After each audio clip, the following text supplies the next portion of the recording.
3 days before the auction, Jack Maddox stood in the tactical operations room of Black Ridge compound, studying satellite feeds that glowed blue-white in the darkness.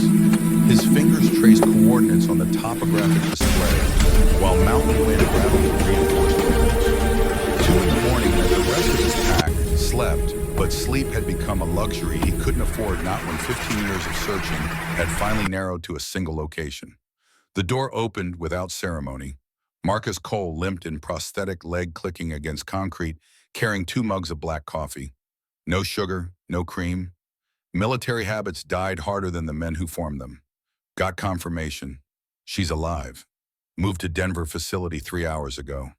Jack's hands tightened on the mug, ceramic threatening to crack under the pressure of an alpha's strength barely contained. The coffee burned his throat, but the pain felt distant compared to the possibility that David Cross's daughter had survived 3 years in Konstantin Volkov's custody. You sure it's the girl from Crescent Valley? Marcus spread surveillance photos across the tactical table. A woman in silver restraints' bruised face turned toward a security camera with defiant eyes that reminded Jack of her father's last moments. Sarah Cross, Alpha David's daughter, only survivor. The photographs told a story Jack recognized from his own combat deployments. This wasn't a broken prisoner awaiting rescue. Every muscle in her stance spoke of loyal violence, a warrior forced into chains but never truly defeated. 3 years as Volkov's captive, and she still stood like someone ready to fight the moment opportunity presented itself. Why didn't you fight back? The question formed in Jack's mind before he could stop it, but the answer lay in the medical notation clipped to her file. Wolf's Bane toxicity, critical levels. They had been poisoning her systematically, keeping her weak enough to control but alive enough to remain valuable. How many handlers has she gone through? Marcus pulled up incident reports on the tablet. 8 in 3 years. Last one needed reconstructive surgery after she got his arm into a joint lock and dislocated his shoulder in 4 places. Volkov's moving her to auction because she's too difficult to break. Jack's wolf stirred beneath his skin, recognizing something in those photographs that his human mind hadn't fully processed yet. The mate bond whispered along neural pathways 15 years dormant, but suddenly roaring to life. He'd seen Sarah Cross exactly twice before, once at a pack gathering when she was 17, and he was 33, visiting her father to discuss territorial alliances. The second time had been 3 hours after Rogue slaughtered Crescent Valley pack, when he'd arrived to find only bodies and blood-soaked earth. Her father's medical tag had been clutched in a dead Rogue's hand, along with torn fabric from Sarah's jacket. Jack had assumed she'd died with the rest of her family, another casualty, in a war that never seemed to end.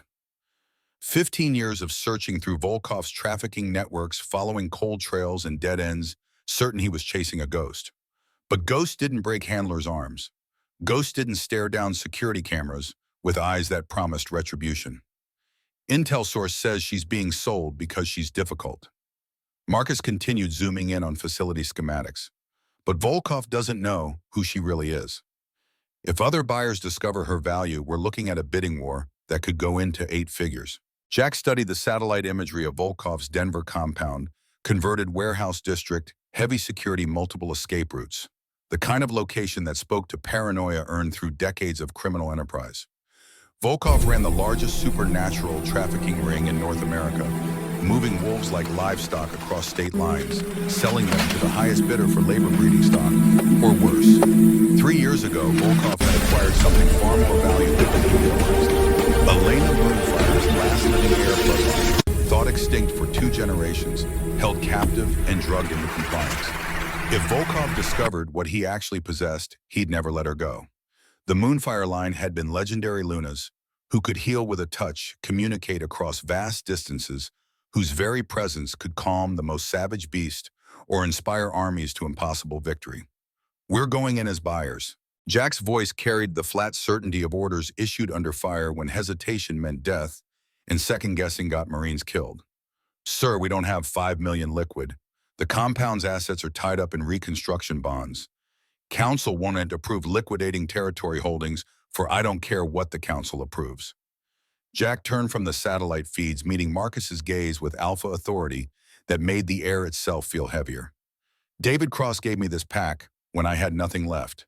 Found me 3 days after my entire family was slaughtered, covered in blood and ready to die. He pulled me back from the edge, gave me purpose, taught me how to lead again. Jack's memories of those days remain fragmented. The Kosovo deployment, where everything had gone sideways. Coming home to find his pack, compound burned to ash, every wolf he'd sworn to protect, lying dead as he was halfway across the world following orders. David Cross had found him in the wreckage, weapon in hand, debating whether survival was worth the guilt. Your father died in a war that never should have happened. David's words had cut through the haze of grief and rage. But his pack survives because you're still breathing. Honor his memory by building something that lasts. So Jack had built Blackridge from nothing. 47 wolves, all veterans, who'd lost their original packs to violence or betrayal, all looking for a second chance at belonging. They'd carved this compound from Montana wilderness, mixing military discipline with pack loyalty, creating something that resembled a fire base more than a traditional wolf sanctuary. I won't let his daughter rot in Volkov's cage because of accounting concerns. Mortgage the territory if necessary. Leverage every asset we control. We're bringing her home. Marcus nodded slowly, the kind of acknowledgement that came from 15 years of fighting, besides someone learning when to argue and when to simply execute orders. What about the team? Not just us. Full tactical squad. Jack pulled up personnel files on the display faces of wolves who'd proven themselves in combat across 3 continents. Ramirez for communications, best signals specialist in the Marines before he took shrapnel in Kandahar, and his pack rejected him for the disability. Chen for weapons and demolitions, former Navy SEAL who'd lost his original pack to a corporate buyout that left them scattered across 6 states. Williams for transport and extraction. Air Force pilot who'd been dishonorably discharged after refusing to abandon wounded wolves during an evac under fire. All of them veterans, all of them building new lives in Blackridge because their old ones had been destroyed by forces beyond their control. Jack had given them purpose. Now he was asking them to risk everything for a woman they'd never met based on a debt to a dead man. But that was how honor worked. Debts didn't expire with the creditor. They accumulated interest, compounding over years until repayment became the only path forward that allowed a man to look at himself in the mirror. Ramirez arrived within 30 minutes, lean and quick, despite the scar tissue that covered 40% of his torso. Chen followed, moving with the contained violence of someone who'd spent years learning to kill efficiently in close quarters. Williams was last, older than the others by a decade, gray, threading through his dark hair, but eyes still sharp enough to land helicopters and save cities. Jack spread the mission parameters across the tactical table, while his team studied satellite imagery with professional detachment. This is a rescue operation disguised as a purchase. Target is Sarah Cross, daughter of Alpha David Cross of Crescent Valley Pack. She's being held at Volkov's Denver facility and will be moved to auction in 72 hours. Ramirez zoomed in on the warehouse district. Security's going to be military grade. Volkov doesn't take chances after the Seattle incident. The Seattle incident had been 6 months earlier. Rival trafficking organization had attempted a raid on one of Volkov's holdings, trying to steal high-value merchandise. Volkov had responded with overwhelming force, killing 23 attackers and posting their heads on pikes outside the warehouse as a warning. The message had been clear: challenge Volkov's operations and die screaming. That's why we're not raiding. Jack pulled up financial records, transfer authorizations, shell companies established over the past decade for exactly this kind of operation. We go in as legitimate buyers. I play wealthy alpha looking to acquire breeding stock. You provide security. We bid. We win. We extract the target before Volkov realizes who she actually is. Chen studied Sarah's photograph with the clinical assessment of someone evaluating the weapon's capabilities. She looks like she can handle herself. What's our contingency if she doesn't want to be rescued? Then we explain the situation and hope she's smart enough to recognize allies from captors. Jack met each team member's eyes in turn, making sure they understood the stakes.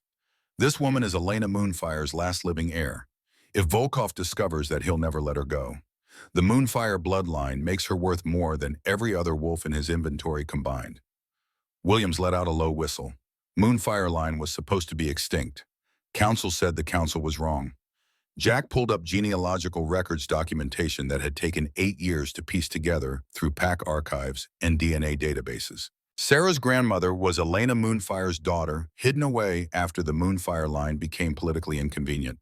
Too much power in one line threatens the balance, so they erased the connection and let everyone believe the genetics had died out. But genetics didn't lie.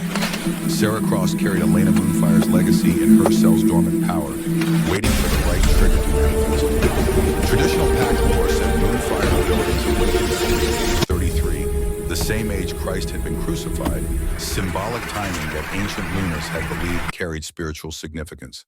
How old is she now? Ramirez was already calculating timeline implications. 32, birthday in 4 days. The room went silent as everyone processed the implications.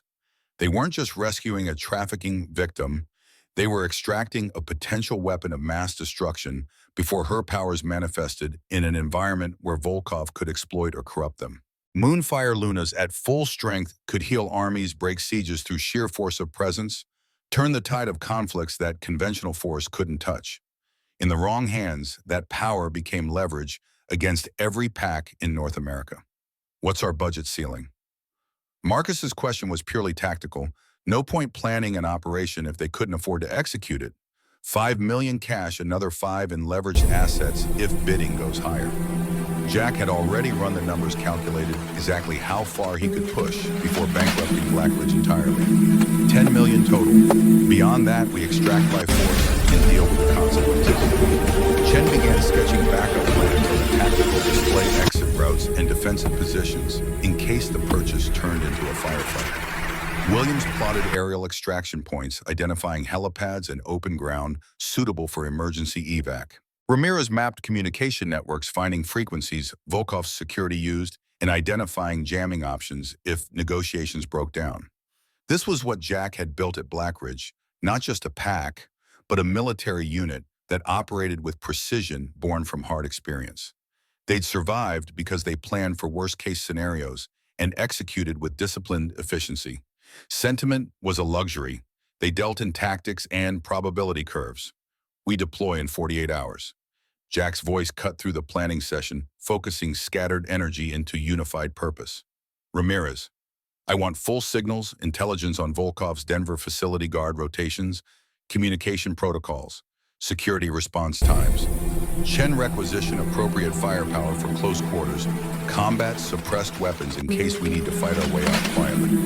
Williams arranged transport and have backup extraction ready at 3 different LCs. Marcus pulled up auction house schematics, studying the converted warehouse where Volkov conducted his sales. What about the auction itself? These events draw every major player in supernatural trafficking. We show up, we're going to be recognized. Good. Let them recognize Iron Wolf Maddox buying merchandise. Establishes credibility. Jack's reputation had been built through calculated violence. He didn't start fights, but he finished them with extreme prejudice. Other alphas gave Blackridge territory a wide berth because Jack had proven repeatedly that attacking his pack meant accepting total war in return. 3 years ago, a rival alpha had tried to expand into Blackridge territory, pushing boundaries through systematic harassment. Jack had responded by capturing the alpha's entire command structure in a single night raid, then releasing them with a message carved into their skin, "Test me again, and next time I keep the bodies." The rival alpha had withdrawn immediately, and no one had challenged Blackridge's borders since. Reputation was currency in their world. Jack planned to spend some of that currency buying Sarah Cross's freedom. The team dispersed to their assignments, leaving Jack alone with satellite feeds and tactical displays that painted Denver in shades of blue and gray. Somewhere in that city, Sarah Cross was preparing for an auction that would determine her future. She didn't know help was coming. Probably wouldn't believe it if someone told her 3 years of captivity taught prisoners that hope was a liability, that expecting rescue only made betrayal hurt worse. Jack understood that lesson intimately.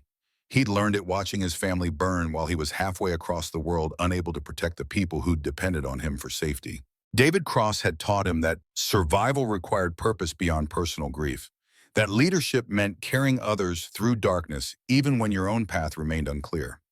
Now Jack would repay that lesson by bringing David's daughter home, regardless of the cost. 48 hours later, Jack stood in front of a mirror, adjusting the collar of an expensive suit that felt like a costume. The fabric was Italian, custom tailored to accommodate the breadth of shoulders that came from decades of combat training. He looked like exactly what the role required: wealthy alpha with money to burn and morals flexible enough to participate in human trafficking with supernatural characteristics. Marcus appeared in the doorway similarly dressed but visibly uncomfortable. The prosthetic leg didn't show beneath tailored slacks, but Jack knew his second-in-command hated formal wear with the passion of someone who'd spent too many years in body armor and tactical gear. Chen and Ramirez are in position. Williams has the backup bird fueled and ready at staging area. Marcus's voice was pure business, no trace of the friendship that had developed over 15 years of shared trauma and hard-won victory. We're green across the board. Jack checked the concealed communication unit built into his collar, subvocal microphone that would pick up even whispered words and transmit them to the team. The technology was military-grade, borrowed from spec ops units that operated in environments where radio silence meant survival. Remember, we're buyers until the situation forces us to be something else. Jack's reflection stared back at him, gray threading through dark hair at the temples, scars visible along his jaw where silver claws had cut deep during the Kosovo incident. He looked 48 years old and every fight that age represented. The drive to Denver took 3 hours through mountain passes still dusted with late spring snow. Jack rode in the passenger seat of a black Mercedes S-Class, Williams at the wheel, with Marcus in back maintaining tactical awareness of their surroundings. They looked like wealthy alpha and his security detail, not combat unit, preparing for potential firefight. Chen and Ramirez had entered Denver separately, establishing overwatch positions near the warehouse district where Volkov conducted business. The auction house was converted industrial, spaced high ceilings, open floor, planned multiple exits for quick dispersal if law enforcement became interested. Supernatural trafficking occupied legal gray area. Technically, humans couldn't prosecute crimes involving non-humans, but interstate commerce violations still carried federal penalties. Volkov operated by keeping his business compartmentalized. Different facilities for acquisition, processing, storage, and sale. Sarah had been moved through the network like inventory, probably never spending more than a week in any single location. Smart operational security that made rescue operations nearly impossible without inside intelligence. Jack's inside intelligence had cost him 2 years and $17,000 in bribes, but the investment was paying dividends now. They arrived at the warehouse as sunset painted Denver's skyline orange and gold. Other vehicles lined the street, luxury cars mixed with armored SUVs, the wolves from across North America, converging for an event that catered to appetites polite society refused to acknowledge. Jack recognized several alphas by scent alone: the Dallas pack leader, who specialized in acquiring breeding females; the Seattle trafficker who'd barely survived Volkov's retaliation; the Vancouver operator who ran wolves across the Canadian border for wealthy collectors. All of them predators in expensive suits, pretending civilization, while participating in slavery with supernatural characteristics. Jack's wolf snarled beneath his skin, hating everything this place represented. But discipline meant controlling base instincts in service of larger objectives. He'd come here to buy Sarah Cross's freedom through methods that turned his stomach. But the alternative, leaving her in Volkov's custody, was unacceptable. The warehouse interior hit all the notes of underground, auction aesthetic, dim lighting stone platforms where merchandise would be displayed, rows of seating that suggested theater more than human trafficking. Crystal chandeliers hung from industrial beams, creating cognitive dissonance between elegant decor and brutal purpose. Jack took a seat in the third row, Marcus standing behind him in classic bodyguard position. Chen's voice cracked through the sub-vocal comm. In position north, overwatch. Clear sight lines to all exits. Ramirez followed seconds later. Signals locked, monitoring security frequencies, no unusual chatter. The auction house filled quickly, perhaps 200 buyers settling into seats while security personnel lined the walls. Volkov's guards were professional muscle, ex-military, heavily armed, moving with coordination that suggested recent training. Jack cataloged defensive positions, calculating how many he'd need to neutralize if extraction required violence. Then Volkov himself appeared on the main platform, and Jack's estimation of the threat level increased significantly. Konstantin Volkov wore his 60 years silver hair, slicked back suit that probably cost more than most cars. But the predatory grace in his movements belonged to something far more dangerous than wealthy businessman.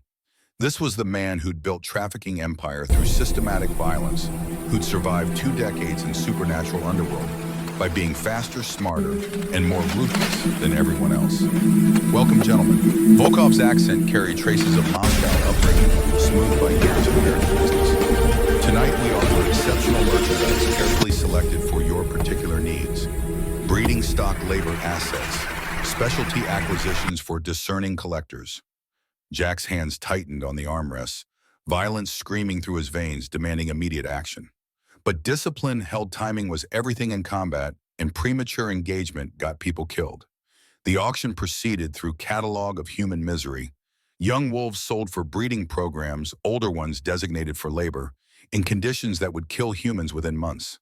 Jack watched faces around him, bidding casually on lives, treating people like commodities, and promised himself that when this was over, he'd dedicate resources to burning Volkov's entire operation to ash. But first he needed to save Sarah Cross. She appeared on the platform 40 minutes into the auction, and Jack's breath stopped entirely. The photographs hadn't captured everything. Sarah moved like a caged predator, despite silver restraints, bruised face lifted in defiance that should have been beaten out of her years ago. Silver hair fell past her shoulders, distinctive enough to mark her as rare commodity. Emerald eyes scanned the crowd, and for one electric moment, her gaze locked with Jack's across the warehouse. Recognition flashed between them. Not memory exactly, but something deeper. Mate bonds stirring to life 15 years dormant, but impossible to ignore now. Jack felt his wolf surge against control, desperate to tear through silver chains and claim what belonged to him. But Sarah's expression showed confusion more than recognition. 3 years of wolfsbane poisoning had clearly damaged her memory, along with her strength.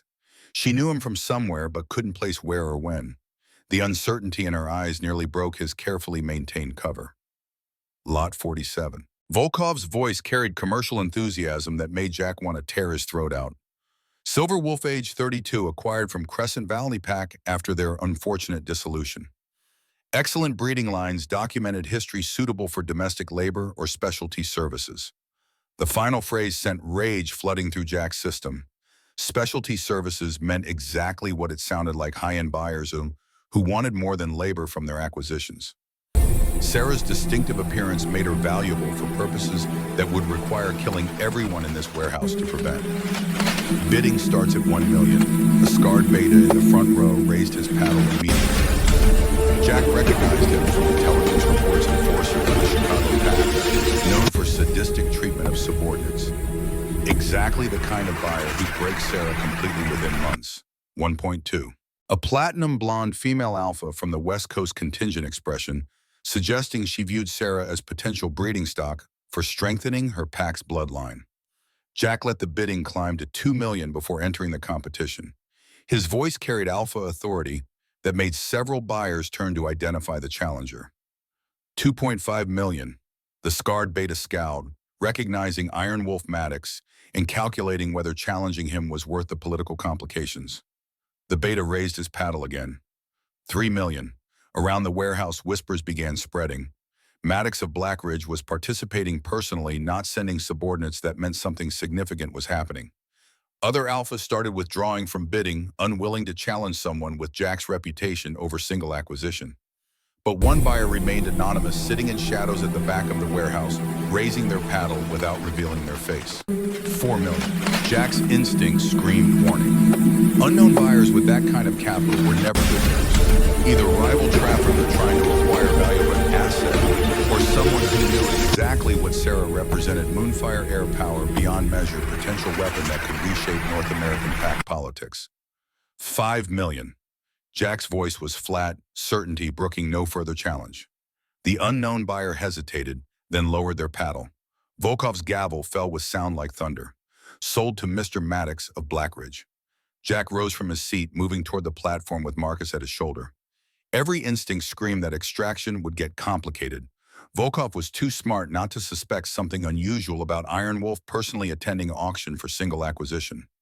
But the transaction was legal now, paperwork signed, money transferred through encrypted channels that made tracking difficult. Sarah watched him approach with eyes that mixed hope and terror in equal measure. She still didn't fully remember him, but some part of her recognized safety when she saw it. Jack reached the platform and met Volkov's gaze with alpha dominance that made the air itself feel heavy. I believe we have business to conclude. Volkov's smile held calculation that confirmed Jack's suspicions. Indeed, Mr. Maddox, I confess surprise seeing you here personally. Your reputation suggests delegating such mundane acquisitions to subordinates. This one's personal. Jack didn't elaborate, letting Volkov make whatever assumptions he wanted. The backstage area smelled like fear and silver. Jack unlocked Sarah's restraints, personally feeling the metal burn his palms, even through alpha resistance. The silver had been touching her skin for hours, maybe days, chemical burns visible on wrists and throat wounds that should have healed instantly on any healthy wolf. Can you walk? His voice was low enough that only she could hear beneath the warehouse's ambient noise. Sarah's response came hoarse from disuse and damage. I can run if I need to. Respect flooded through Jack at the steel in her voice. 3 years of captivity, systematic poisoning, physical abuse that would have broken most wolves completely, and she was ready to sprint the moment opportunity presented itself. Good, because we might have to. He steadied her with one hand on her lower back, protective gesture that felt natural despite barely knowing her. The mate bond hummed between them, recognition operating on levels beneath conscious thought. They were 10 feet from the exit when Dmitri materialized from shadows with 5 security personnel blocking their path. The Russian accent matched Volkov's, suggesting a family connection or long association. Mr. Volkov wishes to verify transaction details. Please, moment of your time. Marcus's hand drifted toward concealed weapon, waiting for Jack's signal. Chen's voice crackled through the comm. I have shot on 3 targets, say the word.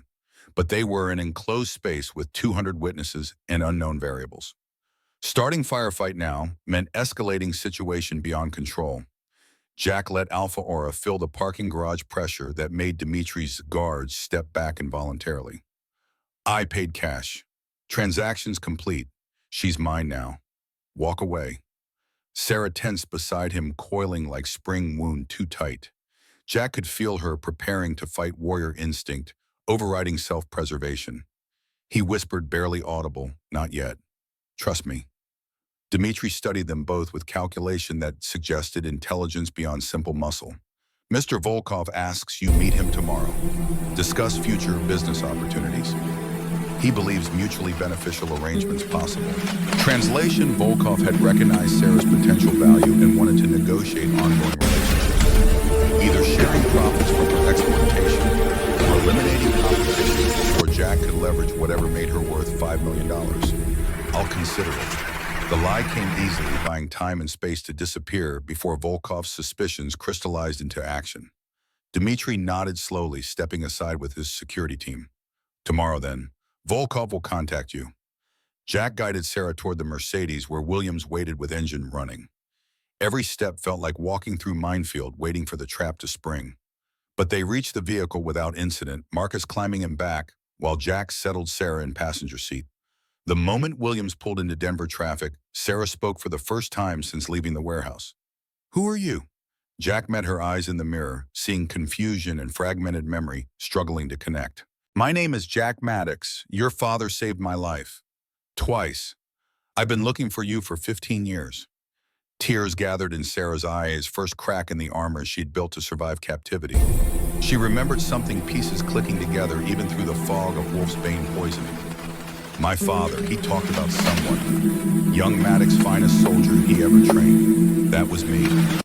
Jack's voice carried weight of grief and impossible death. 3 hours after your pack was slaughtered, I arrived to find only bodies. Your medical tag was in a dead rogue's hand. I thought you died with everyone else. Sarah's hands were shaking, withdrawal symptoms becoming visible now that adrenaline was fading. And when's the last time you shifted? 3 years. They kept me on silver IV drips, chemical suppression plus physical restraint, ensuring she remained weak enough to control. Jesus Christ. Jack pulled emergency medical kit from under his seat, military-grade supplies that Williams kept stocked. I need to draw a blood, check your toxicity levels. Sarah's laugh held bitter edge of someone who'd stopped expecting kindness years ago. You planning to fix me or own me? Neither. Planning to keep promise to your father. Jack met her gaze directly, letting her see truth beneath the words. David Cross saved me when I had nothing left. Gave me purpose, taught me how to lead again. I owe him everything. That debt transfers to you. Silence filled the vehicle while Sarah processed information her damaged memory struggled to organize. Jack could see her fighting through fog of poisoning, trying to remember fragments of past that connected them. Finally, she spoke again, her voice small and lost in a way that broke something in Jack's chest. The Crescent Valley Massacre. I remember fire, screaming, my father telling me to run. I was there 3 hours after. Jack's hands tightened on the medical kit. Too late to save anyone, but early enough to promise your father I'd find you. Sarah's tears fell freely now. Grief held at bay for 3 years, finally breaking through. They told me everyone died, that I was alone. You're not alone, Jack's voice carried absolute conviction. You're packed now, Black Ridge Pack. We take care of our own. The drive to Montana took 3 hours through mountain passes, Sarah drifting in and out of consciousness as her body struggled with toxin overload. Jack monitored her vital signs, concerned about the levels of Wolf's Bane still circulating through her system. She should be dead, anyone else would be dead with that much poison. But something in her genetics was fighting back, Moonfire blood resisting chemical suppression, even when conscious mind had surrendered. Chen's voice crackled through the comm. Boss, we got a problem. Volkov's security team is shadowing you. 3 vehicles staying 2 miles back. How long? Jack was already calculating ambush points along the highway places where Volkov might attempt recovery. Since you left Denver, they're coordinating through encrypted channels, military-grade communication. Ramirez is monitoring, but can't crack the encryption in real time. Marcus leaned forward from back seat. He knows. Whatever tipped him off, Volkov figured out Sarah's more valuable than standard merchandise. Jack studied Sarah's face in the dashboard lights, seeing resemblance to her father in the strong jaw, in direct gaze, even unconscious. Volkov knows we're not standard buyers. Whether he's figured out the Moonfire connection or just suspects we're rival operators, he's not letting her go without a fight. Williams adjusted the rearview mirror. We've got 20 miles to state line. Once we cross into Montana, it's your territory. He'll have harder time operating there, assuming we make it to the state line. Chen's voice carried tactical assessment born from years in hostile territory. These roads are perfect for ambush narrow passes, limited visibility, nowhere to run if they box us in. Jack made the decision with cold certainty that came from decades leading men into combat. Williams, contact the pack. I want full defensive positions at the border. Anyone crosses into Black Ridge territory, they don't cross back out. The ambush came 10 miles from the state line, exactly where Jack would have positioned it if roles were reversed. Volkov's vehicles closed distance, suddenly boxing the Mercedes between 2 trucks, while a third blocked the road ahead. Professional execution that confirmed ex-military background. Williams hit the brakes hard, avoiding collision, but leaving them trapped on narrow mountain highway. Marcus had weapon drawn before the car fully stopped scanning for targets through tinted windows. Jack checked Sarah's still unconscious vitals, stable but weak. Dimitri emerged from the lead truck, flanked by 8 security personnel armed with automatic weapons. They wore body armor and moved with coordination that suggested recent training. Not standard muscle, these were operators who knew their business. Mr. Maddox, Dimitri's voice carried through closed windows, amplified enough to be heard clearly. Mr. Volkov wishes to renegotiate terms of sale. Jack opened his door, slowly, hands visible, projecting calm authority, despite situations spiraling toward violence. The sale is complete. Legal transfer of ownership. No renegotiation necessary. Dimitri smiled without fear. Mr. Volkov believes merchandise was misrepresented. Value significantly exceeds price paid. He offers $10 million for her return. 20 seconds to state line, Chen's voice whispered through the comm. I can drop 4 targets before they react. Ramirez has another 3. 1 target, unknown position. Not yet, Jack subvocalized. Let's see if we can resolve this diplomatically. Sarah's in no condition to be moved again. Jack kept his voice reasonable, buying time while his team positioned for engagement. She needs medical treatment. Push this, and she might not survive the transfer. That is risk Mr. Volkov accepts. Dimitri's hand drifted toward his weapon. Please step away from vehicle. The calculation was simple mathematics. 8 security personnel versus Jack's team of 4 with Sarah as vulnerable civilian, complicating every tactical decision. Standard odds would favor Volkov's people. They had number superior positioning element of surprise. But standard odds didn't account for what Jack Maddox had built at Blackridge. His people weren't just trained, they were combat veterans who survived situations where survival seemed impossible, who'd learned that victory belonged to whoever was willing to pay the highest price in blood and pain. Jack's alpha aura exploded outward pressure wave of dominance that hit Dimitri's people like physical force. Wolves with less control would have submitted immediately, dropping to their knees from instinctive response to superior predator. But Volkov's guards were professionals. They merely staggered, buying Jack's team the half-second advantage they needed. Chen's rifle barked twice from overwatch position, precision shots dropping 2 security personnel with headshots before the rest could react. Ramirez followed with 3 more targets, eliminated bullets, finding gaps in body armor with surgical accuracy. Marcus exploded from the Mercedes like coiled spring, releasing prosthetic leg, not slowing him at all, as he closed distance and put 2 rounds through Dimitri's chest before the Russian could draw his weapon. Jack shifted mid-stride bones, restructuring with practiced ease, born from decades of experience. His wolf form was massive, even by alpha standards, black fur and golden eyes that burned with predatory focus. The remaining guards tried to bring weapons to bear, but Jack was already among them, claws tearing through Kevlar and flesh with equal ease. 30 seconds from first shot to last body hitting the ground.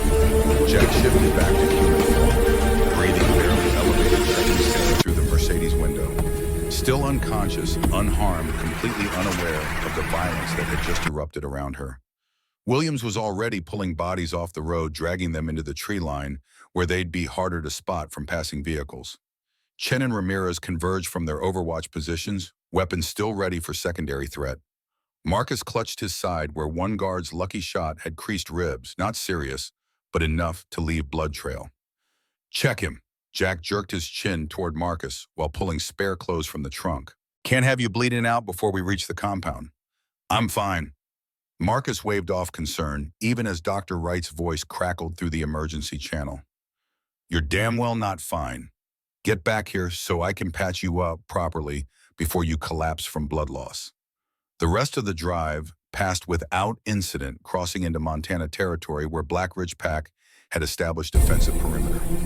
Sarah woke once as they passed through the gates, seeing high fences and guard towers that suggested military installation more than traditional Pack compound. "Where are we?" Her voice was hoarse, confused, fighting through fog and drugs and exhaustion. "Home." Jack's answer was simple truth. "You're home now." Blackridge compound sprawled across 100 acres of mountain wilderness, reinforced structures positioned with tactical precision that prioritized defense over aesthetics. Guard towers provided overlapping fields of fire underground. Bunkers offered shelter during attacks. Training yards allowed Pack members to maintain combat readiness. Jack had built this place to be Fortress first, Sanctuary second. Sarah took it all in with eyes that suggested military background. She was cataloging defensive positions, escape routes, strategic weaknesses with automatic assessment of trained soldier. "This looks like fire-based Restrepo." Pride touched Jack's voice despite the circumstances. "That's the idea. We've had 3 attacks in 10 years. 0 casualties." Marcus was already moving toward medical bay, trying to hide the limp that suggested his wound was worse than he'd admitted. Pack members emerged from various buildings, drawn by news of their alpha's return and curious about the woman he'd paid $5 million to acquire. Thomas Wright waited at the entrance to medical, 68 years old, with steady hands and eyes that had seen too much death to be shocked by war. He'd been a Navy physician during Vietnam, patching Marines together in jungle hell that made modern combat zones look civilized by comparison. After military discharge, he'd found his way to Blackridge, seeking redemption through healing after years of triage that left more dead than saved. "Let's get her inside." Wright's voice carried no-nonsense authority that even alphas obeyed when it came to medical matters. "And you, Marcus, examination table now? I can smell your blood from here." Sarah allowed herself to be guided into medical bay, too exhausted to resist even if she'd wanted to. Jack stayed close, protective instinct overriding the tactical part of his brain that knew he should be coordinating defensive positions in case Volkov sent reinforcements. Wright worked with efficient competence, drawing blood samples while checking Sarah's vitals and making concerned noises. "Wolf's Bane levels are critical. She should be dead." How are you even standing? Sarah's bitter laugh held echoes of three-year nightmare. Spite mostly, your Moonfire genes are fighting the poison. Wright pulled up test results on a tablet showing Jack toxic levels that should have killed her months ago. But they're barely keeping pace. She needs IV detox, minimum 72 hours before the worst symptoms clear. We might not have 72 hours. Jack pulled up the security feed on his phone showing perimeter defenses and sensor networks surrounding Black Ridge territory. Volkov knows we have her. He'll come with everything. Then you better pray I'm as good at my job as I used to be. Wright started hanging IV bags, mixing compounds that would bind to Wolf's Bane molecules and accelerate their removal from Sarah's bloodstream. This is going to be rough. The detox process feels like dying slowly. Most wolves don't have the pain tolerance to survive it conscious. Sarah's eyes found Jack's, looking for something reassurance, promise hope that survival was possible.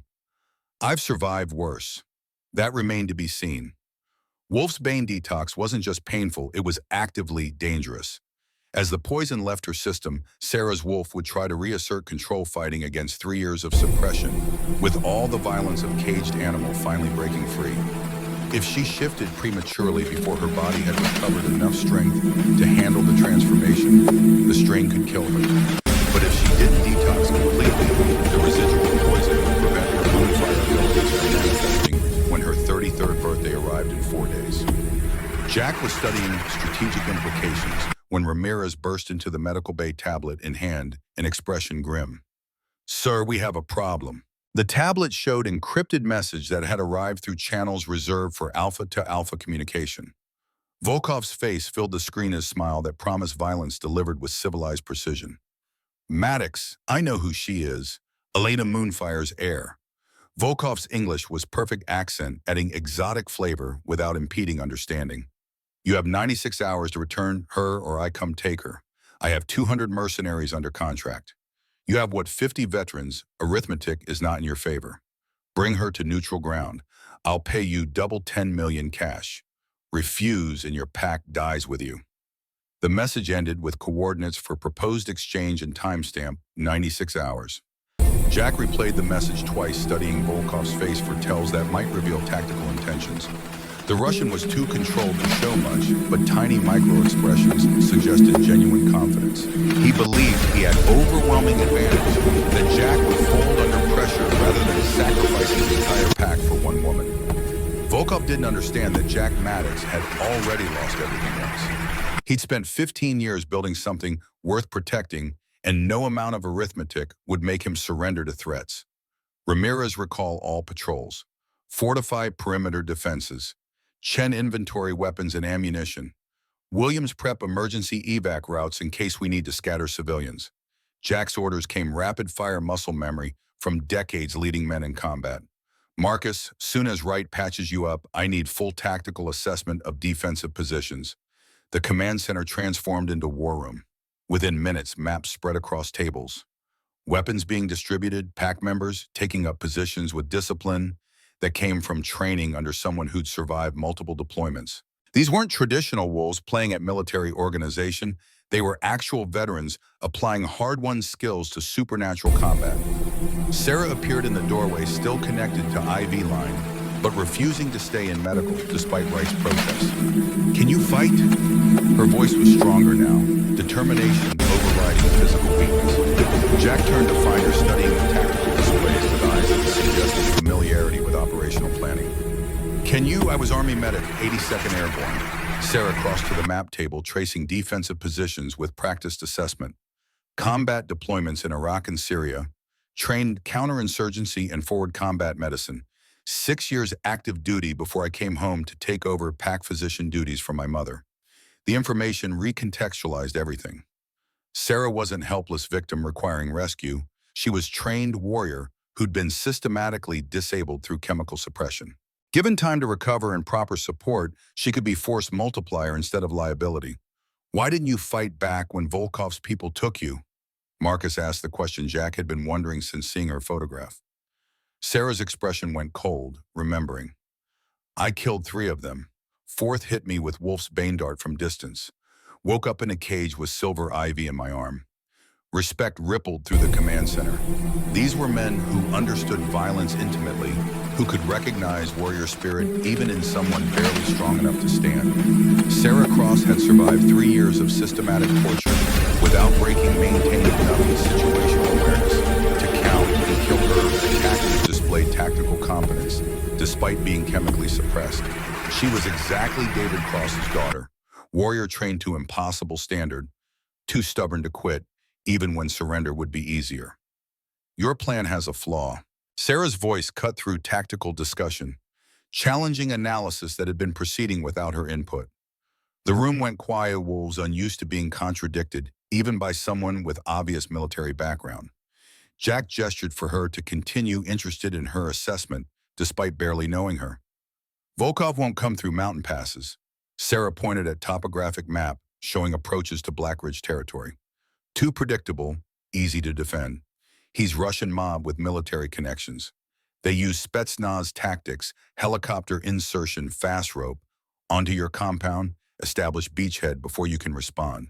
She traced attack vector that bypassed all prepared defensive positions, going straight for the compound roof. You fortified ground approaches, but left your upper positions vulnerable. Classic mistake in mountain warfare. Marcus studied the map with new attention, seeing what Sarah had identified. She's right. We're set up to defend against ground assault, but helicopters could drop troops directly into our perimeter. How many helicopters does Volkov have access to? Chen was already calculating load capacity and insertion timing. At least 8. Sarah's memory was fragmentary, but certain about this detail. I saw them at the processing facility before they moved me to Denver. Russian-made Mi-17s, probably acquired through black market weapons dealers. Can carry 30 troops each with full combat load. 240 troops delivered in single wave. Jack felt cold calculations settling over his thoughts, combat mathematics, that had kept him alive through dozens of engagements. We're outnumbered 5-1, and they can bypass our prepared defenses. So we make the compound itself the kill box. Sarah leaned over the map, tactical mind operating, despite chemical fog still clouding her thoughts. Reinforce interior choke points. Position your best shooters to cover likely breach zones. Prepare fallback positions with overlapping fields of fire. Make them pay for every meter they advance. Jack studied her face, seeing not victims requiring protection, but partner capable of contributing to their survival. You sure you're up for this? Sarah's smile held sharp edge of someone who learned violence as second language. I've been waiting 3 years to make Volkov pay. Point me at the enemy. The next 4 days passed in blur of preparation that transformed Black Ridge from packed compound into fortress awaiting siege. Defensive positions were reinforced, ammunition stockpiled, medical facilities expanded to handle mass casualties. Pack members drilled, constantly rehearsing response to helicopter assault until actions became automatic. Sarah's detox proceeded faster than Wright had predicted, Moonfire genetics accelerating poison removal at rate that should have been impossible. By the 3rd day, she could walk without assistance. By the 4th morning, her 33rd birthday, the IV came out entirely, and her eyes began glowing with power that made the air around her shimmer like heat, haze. Jack found her on the training yard at dawn, attempting to shift for the first time in 3 years. She was struggling, wolf trying to emerge, but muscles still too weak from prolonged suppression. Frustration radiated from her in waves that he could feel through the mate bond that had been growing stronger each day. He shifted smoothly, Black Wolf, moving to stand beside her, offering support with simple presence. Through the bond, he sent impression of calm strength, alpha dominance, mixed with gentle encouragement.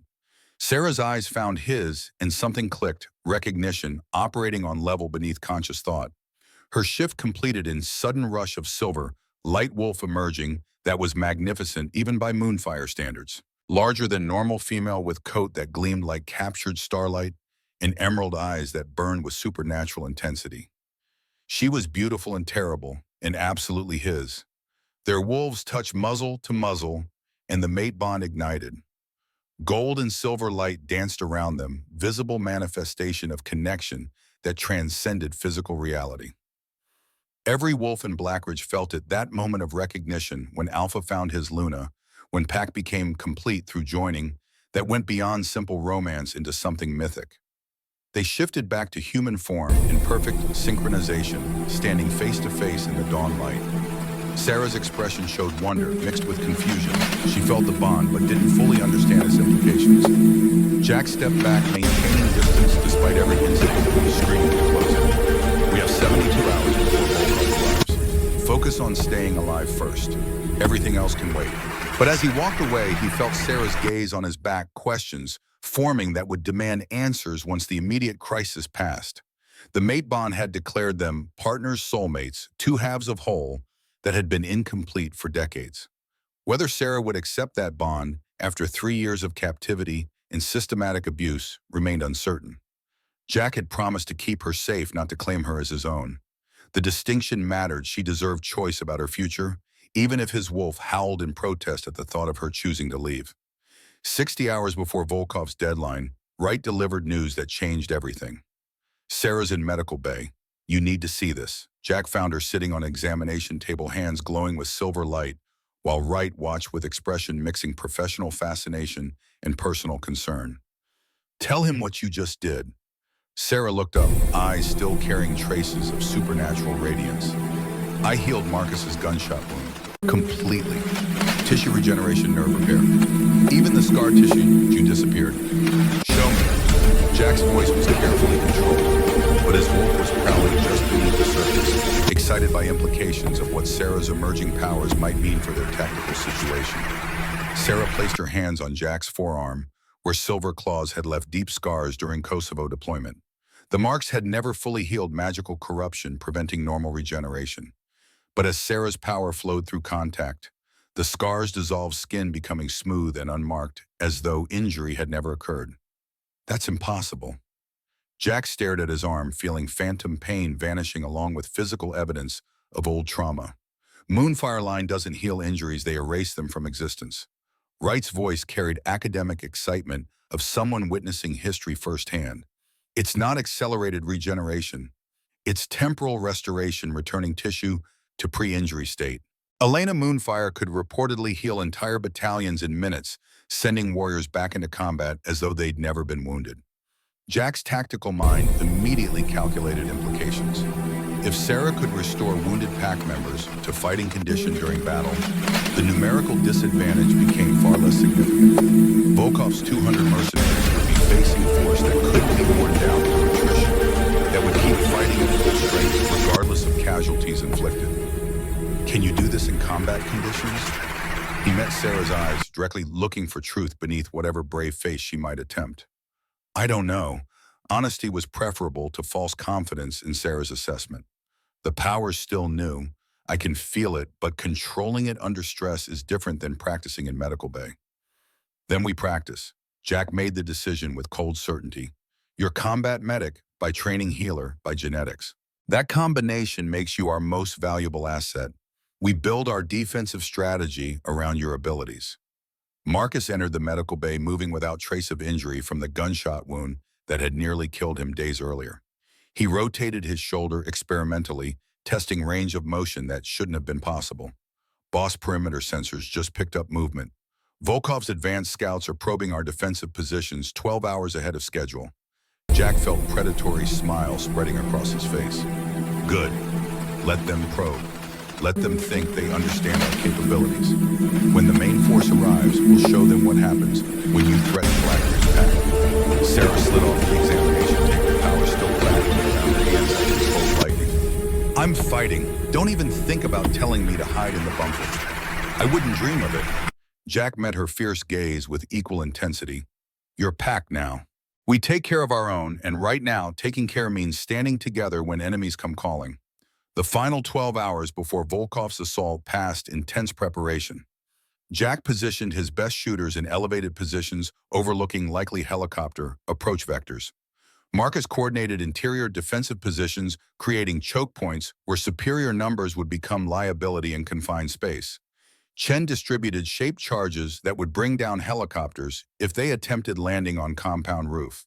And Sarah practiced her healing abilities, working with Wright to understand limits and capabilities of power that had been dormant for 32 years. She could restore multiple wounds simultaneously, work at distance, Without direct contact, even resurrect wolves who'd been down for several minutes if their hearts could be restarted quickly enough. The Moonfire gift wasn't just healing, it was the power to deny death itself, to refuse the finality that made combat dangerous. With Sarah operational, Black Ridge Pack became something far more dangerous than 50 combat veterans holding defensive position. They became an immortal army that could absorb any punishment and keep fighting. Jack found Sarah on the compound roof at midnight, staring out at mountain darkness, where Volkov's forces were gathering for dawn assault. She sensed his approach without turning, mate bond making each other's presence as familiar as their own heartbeat. "Tell me about my father." Her voice was quiet, intimate, in a way that suggested grief finally breaking through shock and chemical suppression. Jack stood beside her, close enough to feel her warmth, but maintaining respectful distance.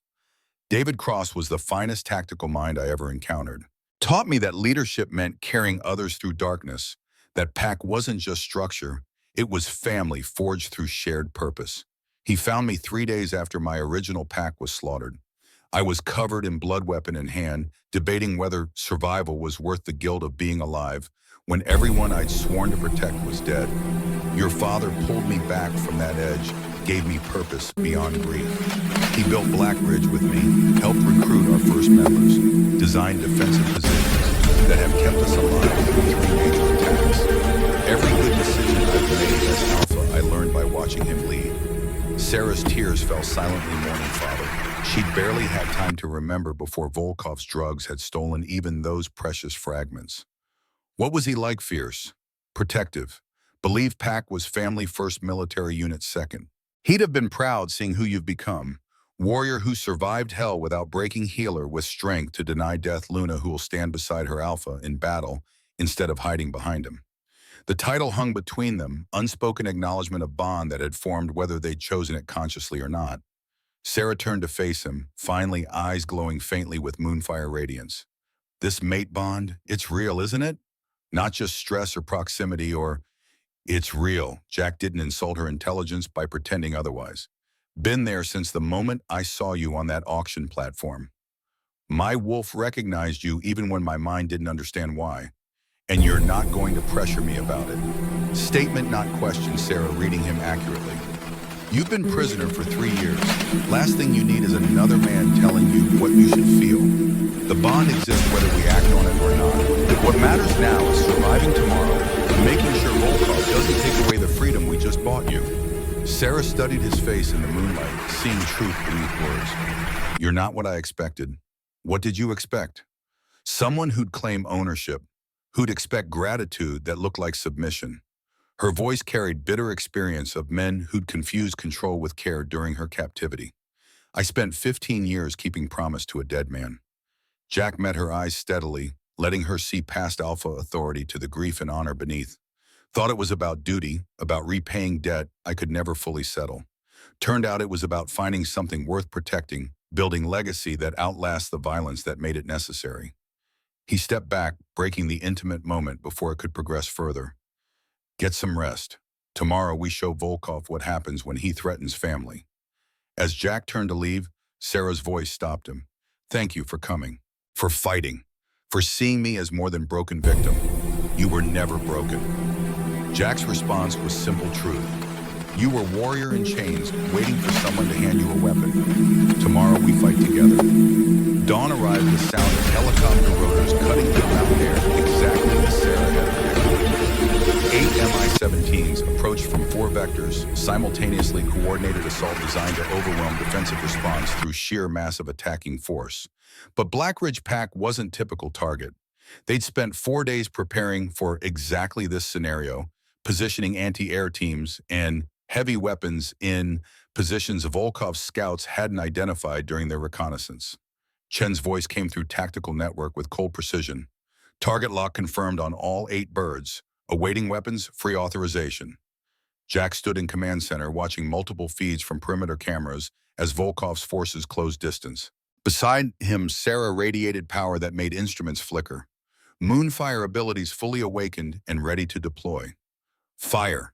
Single-word authorization that unleashed coordinated defensive response honed through decades of combat experience. Shaped charges detonated around 3 helicopters, Proximity explosions, shredding rotors and sending aircraft tumbling from sky in balls of flame.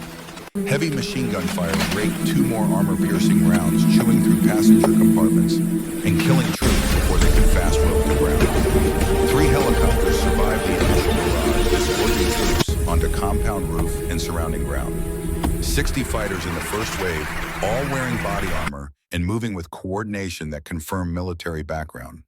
The battle had begun. Gunfire erupted across Black Ridge compound with the sharp crack of professional combat, nothing like Hollywood's dramatic thunder. Chen's teams engaged helicopter-deployed troops with suppressed weapons muzzle flashes, barely visible in dawn's gray light. Jack watched tactical feeds from command center while coordinating defensive responses through encrypted channels, seeing his carefully constructed kill box performing exactly as designed.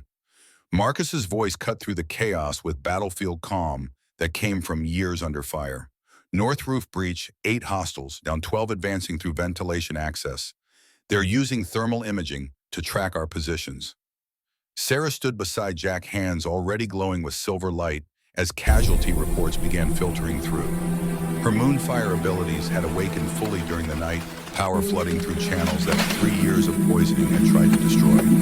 She could feel every pack member within compound perimeter, sensing the pain and fear and determination through connections that transcended normal pack bonds.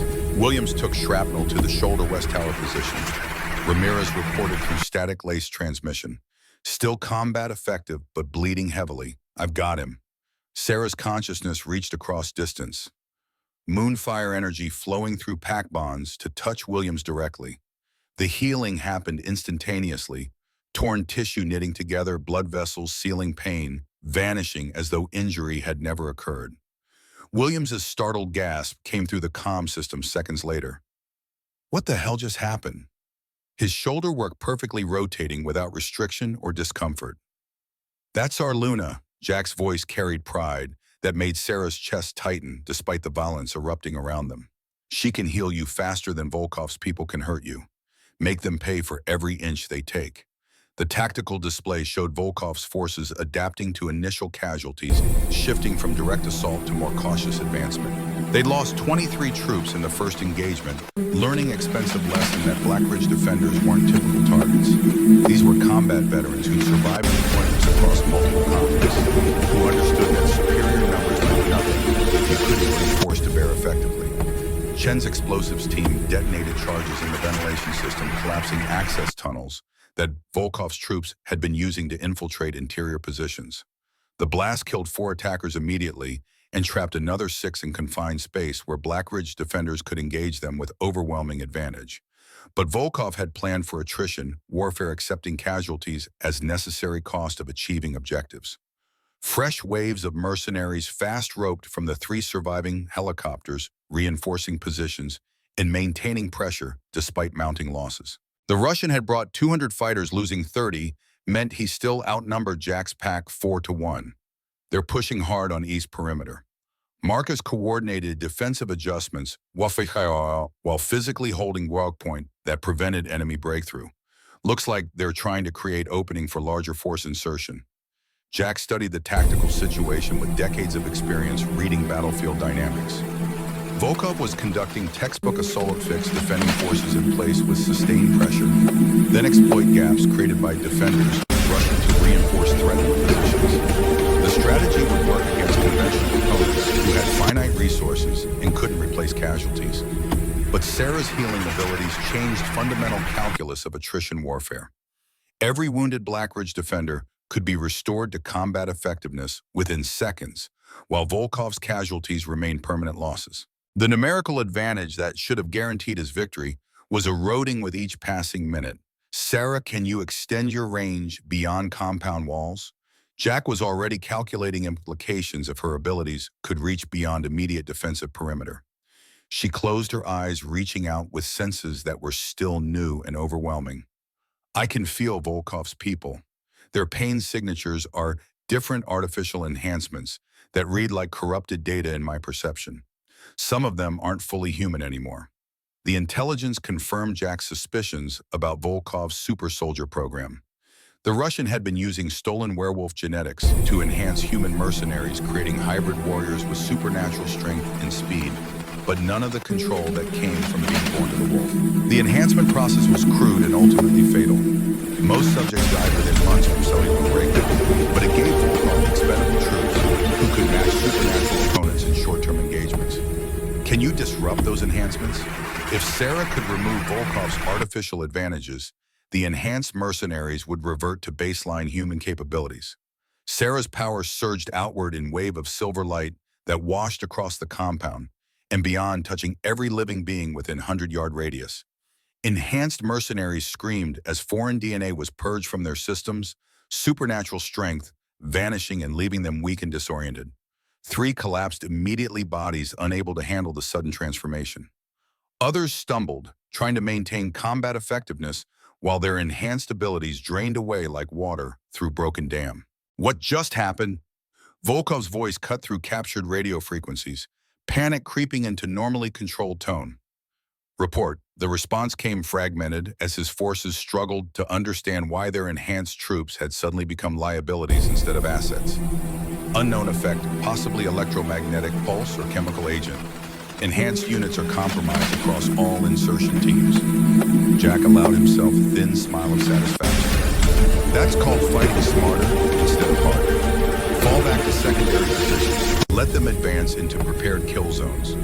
Black Ridge defenders executed tactical retreat with disciplined precision, abandoning outer defensive rings while maintaining fire superiority. Volkov's mercenaries pushed forward eagerly, sensing weakness where none existed, walking directly into overlapping fields of fire that Chen's teams had established during 4 days of preparation. The slaughter was efficient and brutal. Crossfire caught advancing troops in exposed positions, cutting them down with precision that came from years of combat experience. Claymore mines detonated in carefully timed sequence, channeling survivors into narrow corridors, where Black Ridge wolves waited in shifted form, claws and fangs far more effective than bullets at close range. Within 10 minutes, Volkov had lost another 40 troops. The assault that should have overwhelmed Black Ridge through numerical superiority was instead grinding to halt against defenders who refused to break, who absorbed every attack and responded with calculated violence that maximized enemy casualties while minimizing their own. Sarah worked tirelessly throughout the engagement, healing wounds as quickly as they occurred, maintaining Black Ridge's combat effectiveness at levels that should have been impossible. Her Moonfire abilities grew stronger with each use power that had been dormant for 32 years, finally expressing itself fully. She could feel the strain. Maintaining this level of healing required enormous energy expenditure, but adrenaline and determination kept her focused despite growing exhaustion. Marcus took 3 rounds to center mass body armor, stopping the bullets, but kinetic impact breaking ribs and collapsing one lung. He went down hard, gasping for air that wouldn't come, vision tunneling as shock began setting in. Sarah's healing reached him before conscious thought, pure instinct driving power that restored crushed bone and torn tissue within seconds. Marcus sucked in desperate breath, feeling ribs knit together and lung reinflate, then rolled to his feet and put 2 rounds through the mercenary who'd shot him. Thanks, Luna. His voice carried genuine gratitude mixed with wonder at abilities that seemed more divine intervention than medical treatment. Don't thank me yet. Sarah's response was strained exhaustion beginning to show. We've still got 100+ hostiles out there, and I'm burning through energy faster than I can replenish it. Jack heard the weakness in her voice and made an immediate decision.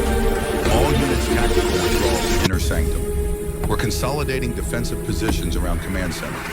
Move now. The retreat happened in stages, covering fire, allowing each unit to fall back while others maintained pressure on advancing enemies. Volkov's forces sensed victory, pushing harder despite casualties that had already exceeded 50% of original insertion force. They'd come too far and lost too many to withdraw without achieving objectives. But as Black Ridge defenders consolidated around Command Center, they found themselves in position that maximized every advantage. Narrow corridors eliminated numerical superiority, reinforced walls provided cover against heavy weapons, overlapping fields of fire created situation where advancing meant certain death. Volkov's assault stalled completely as mercenaries realized they were attacking fortified position defended by enemies who couldn't be worn down through attrition.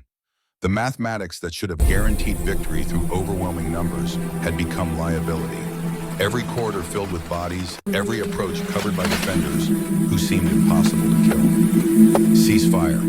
Volkov's order came through and captured frequencies after 20 minutes of futile assaults that accomplished nothing except adding to his casualty count. Fall back to Rally Point Alpha.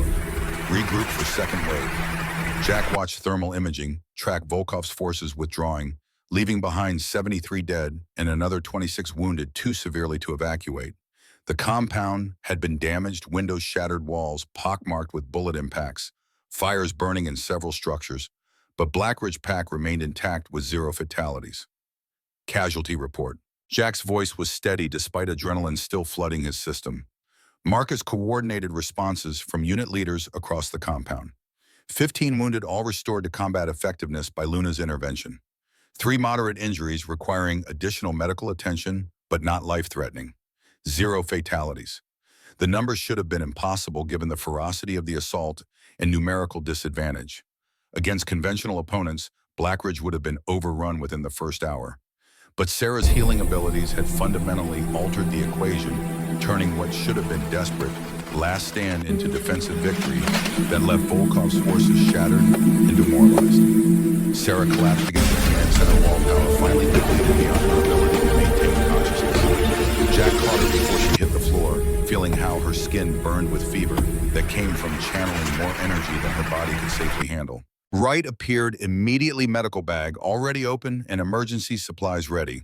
She's in energy debt. Her moonfire abilities drew more power than her physical form could sustain. She needs rest, hydration, and time for her metabolism to recover. How long? Jack carried Sarah to examination table, noting how light she felt despite muscle mass that suggested combat training and physical conditioning. 12 hours minimum before she should attempt healing again. Wright started IV fluids while monitoring vital signs that fluctuated wildly. Possibly longer if we want to avoid permanent damage. The Moonfire gift is incredibly powerful, but it's not unlimited. Push too hard, and she'll burn herself out completely. Jack studied Sarah's unconscious face, seeing exhaustion written in dark circles and pale skin.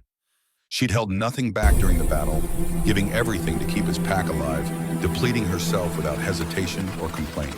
The mate bond whispered that she was his responsibility now that her well-being mattered as much as his own survival. But responsibility worked both ways. Sarah had proven herself a warrior, both earning respect through actions rather than demanding it through title or bloodline. She'd fought beside his pack, bled for his people, demonstrated courage that matched any combat veteran Jack had ever known. She's earned her place here. Marcus spoke quietly from the doorway, voicing what everyone was thinking. Luna by deed, not just by birth or mate bond. The pack will follow her. Jack nodded slowly, understanding the significance. In traditional pack structure, Luna gained authority through mating with Alpha and demonstrating wisdom over time. But Sarah had compressed that process, proving her worth through trial by fire that left no doubt about her capabilities or commitment. Get some rest, all of you. Jack's orders carried weight of exhaustion that matched what his pack was feeling. Volkov will regroup and come again probably within 24 hours. Use the time to heal, resupply, and prepare for round 2. The command center cleared gradually as pack members returned to their quarters or took up defensive positions. Jack remained beside Sarah's bed, unwilling to leave despite exhaustion pulling at his own consciousness. The mate bond had strengthened during the battle connection deeply as they fought together against combat. He must have dozed off because Wright's urgent voice jerked him awake hours later. Jack, you need to see this. The tablet showed intercepted communications from Volkov's rally point, encrypted channels that Ramirez had finally managed to crack. The Russian was on satellite phone speaking with someone whose authority seemed to exceed even Volkov's considerable power. The council won't be pleased that you've allowed this situation to escalate. The voice was cultured British accent suggesting old money and older power. Elena Moonfire's heir was supposed to be eliminated as a child.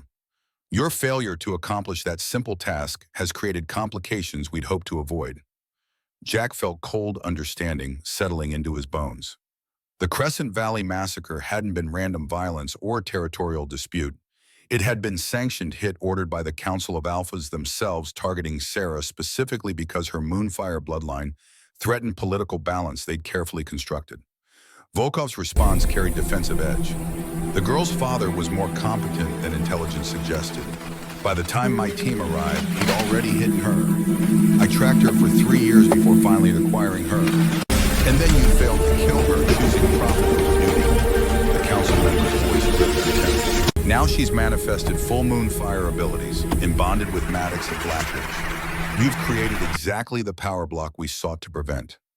I can still eliminate them both. Volkov's desperation was showing. Give me 48 hours and additional resources. You've had 15 years and unlimited resources. The council has decided your services are no longer required. Effective immediately, all assets are being transferred to alternative contractors who might prove more competent. The transmission ended abruptly, leaving silence that spoke volumes. Volkov had been cut loose by his patrons, abandoned because he'd failed to eliminate Sarah when she'd been vulnerable child, instead of allowing her to grow into powerful Luna, who'd bonded with one of North America's most dangerous alphas. This changes everything. Marcus had been listening through the command center's speakers, processing implications that went beyond simple territorial dispute. The council ordered Sarah's execution. That means they'll keep sending assets until she's dead, or they've exhausted every resource at their disposal. Jack studied the tactical map with new understanding of strategic situation. Volkov wasn't the threat, he was symptom of larger problem. The Council of Alpha's governing body that supposedly maintained peace and balance across North American supernatural community had decided Sarah's bloodline represented unacceptable concentration of power. They tried to eliminate her as child. When that failed, they'd use Volkov to keep her imprisoned and suppressed, preventing her abilities from manifesting. Now that she'd awakened fully and claimed her birthright, the council would have no choice but to escalate their response. We're at war with the council.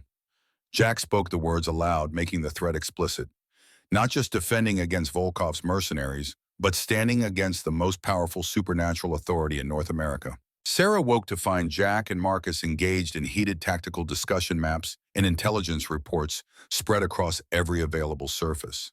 Her body ached from energy depletion, muscles sore in ways that suggested she'd run marathon while carrying heavy pack. But the IV fluids had restored some measure of strength, and her moonfire abilities were already beginning to regenerate. What did I miss? Her voice was rough from disuse and dehydration. Jack turned relief visible despite his controlled expression. You've been unconscious for 8 hours.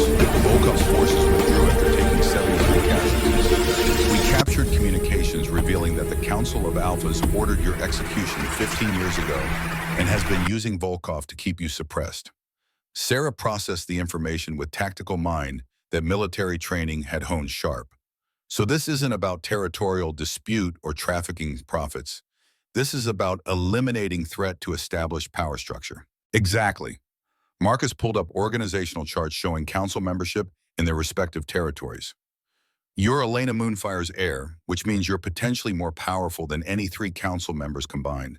They see you as existential threat that needs to be neutralized before you can challenge their authority. The politics made sense in brutal way that Sarah recognized from her military service. Power always protected itself, eliminating potential challengers before they could become actual threats. The council had tried to kill her as child when she'd been defenseless. Now that she'd survived and awakened her abilities, they'd keep trying until either she was dead or they'd exhausted every resource at their disposal.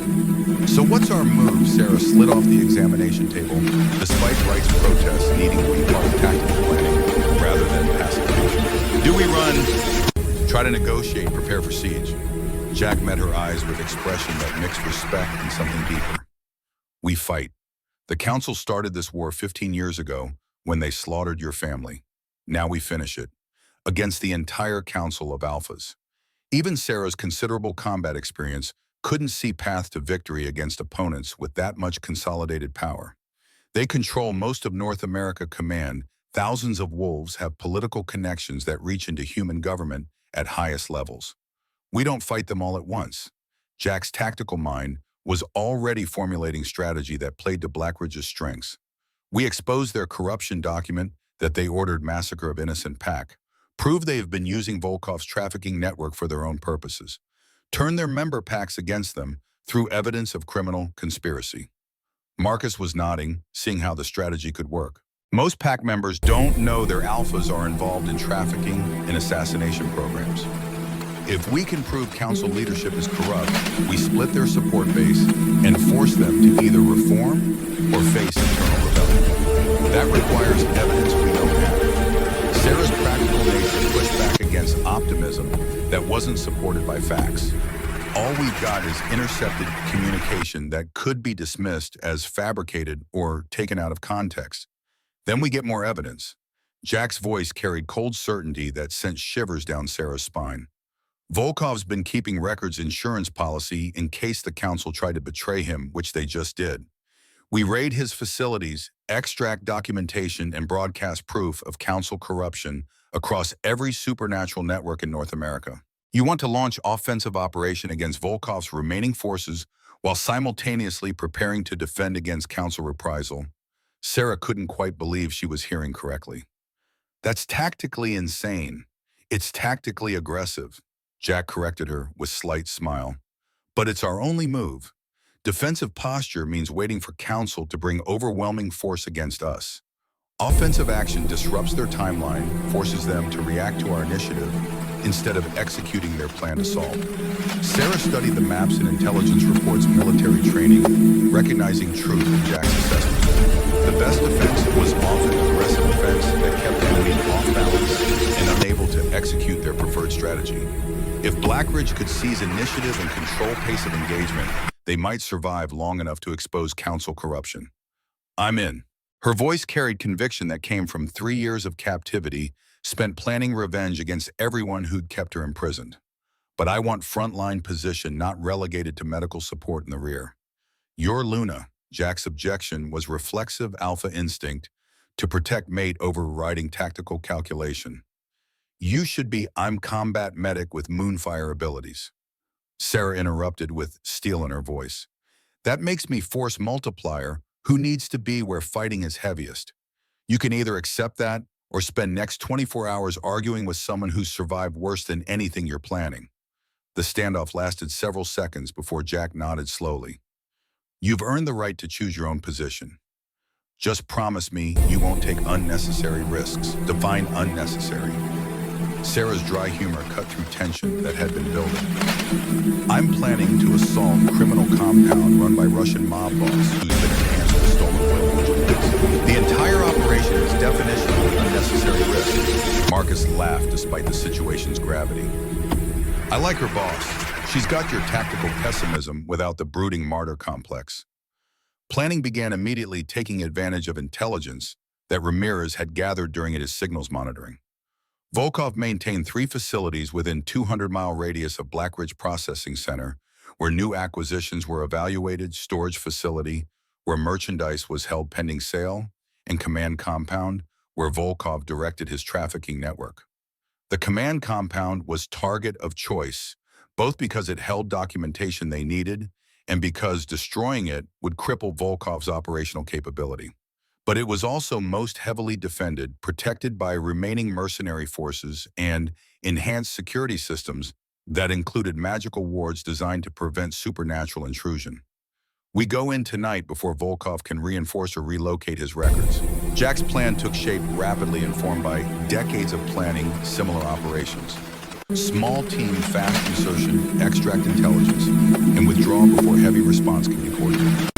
Team composition was critical. Too few people, and they'd lack capability to handle unexpected resistance. Too many, and they'd lose speed and stealth advantages. Jack selected himself, Marcus Ramirez, and Chen as core assault team. Williams would provide air support and emergency extraction. Wright would remain at Blackridge coordinating defensive preparations in case Volkov counterattacked while their forces were deployed elsewhere. Sarah pushed herself into the roster through combination of logic and stubbornness that Jack couldn't effectively counter. I can heal combat injuries in real time, which might be difference between mission success and catastrophic failure. Plus, my Moonfire abilities can disrupt magical wards that would stop conventional assault team. The logic was sound, even if Jack hated exposing his mate to unnecessary danger. Fine, but you follow tactical discipline and don't take hero risks that get yourself killed trying to save everyone else. Sarah's smile carried edge that suggested she had no intention of following orders that conflicted with her judgment. Of course, Alpha. I'll be model of tactical restraint. Marcus snorted but said nothing, recognizing dynamic that was developing between his Alpha and their new Luna. They operated as equals despite power differential that traditional pack structure would have created. Sarah refused to be protected, and Jack respected her competence enough not to insist on protection she didn't want. The insertion plan was straightforward: helicopter flight to within 5 miles of Volkov's compound, overland approach on foot to avoid detection, breach perimeter under cover of darkness, extract intelligence, and withdraw before heavy forces could respond. Simple in theory, but complicated by hundreds of variables that could transform straightforward raid into desperate fighting withdrawal. They deployed at 2200 hours, Williams piloting Black Hawk, that Blackridge maintained for exactly this kind of operation. The flight was low and fast terrain following profile that kept them beneath radar coverage, while minimizing time enemy forces had to prepare defenses. Chen handled weapons distribution with efficiency of someone who'd conducted similar briefings dozens of times. Suppressed firearms for stealth kills, shaped charges for breaching reinforced positions, incendiary devices for destroying records if extraction proved impossible. Everyone carried trauma kits and backup communication equipment in case primary systems failed. Sarah accepted her loadout without complaint, checking weapons and equipment with practiced competence that came from airborne training. She'd added medical supplies beyond standard trauma kit: bandages, tourniquets, emergency drugs for treating injuries that exceeded her Moonfire healing capacity. The helicopter insertion went smoothly, Williams putting them down and clearing 5 miles from Volkov's compound before immediately extracting to standby position. The team moved through forest with tactical spacing and night vision, rendering darkness into shades of green, every wolf's enhanced senses alert for potential threats. Ramirez led navigation using GPS coordinates cross-referenced with satellite imagery to avoid patrol routes and sensor networks. Chen handled point security, weapon sweeping, potential threat vectors, while rest of team maintained 360-degree awareness. Marcus covered rear security, ensuring no enemies approached from behind. Jack and Sarah moved in middle of formation, Alpha and Luna operating as command element that could respond to contact from any direction. The mate bond hummed between them, allowing silent communication through emotional impressions that were faster than radio transmissions. Compound perimeter appeared after 40 minutes of careful movement, chain link fence topped with razor wire surrounding cluster of warehouses and office buildings. Magical wards shimmered at the edge of Sarah's Moonfire perception. Defensive enchantments designed to alert security forces if supernatural beings attempted to cross threshold. Can you suppress the wards without triggering alarms? Jack kept his voice to barely audible whisper, trusting Sarah's enhanced hearing to pick up the words. She extended her Moonfire senses, feeling out the magical structure that protected Volkov's compound. The wards were sophisticated work, probably crafted by specialist witch hired specifically for this purpose. But they operated on principles of exclusion, identifying supernatural signatures and triggering alerts when those signatures crossed defined boundaries. Sarah's Moonfire abilities worked differently, existing at frequency that wards couldn't easily categorize. She wasn't demon or hostile spirit or corrupted magic user. She was healer restoration force, operating on principles of creation rather than destruction.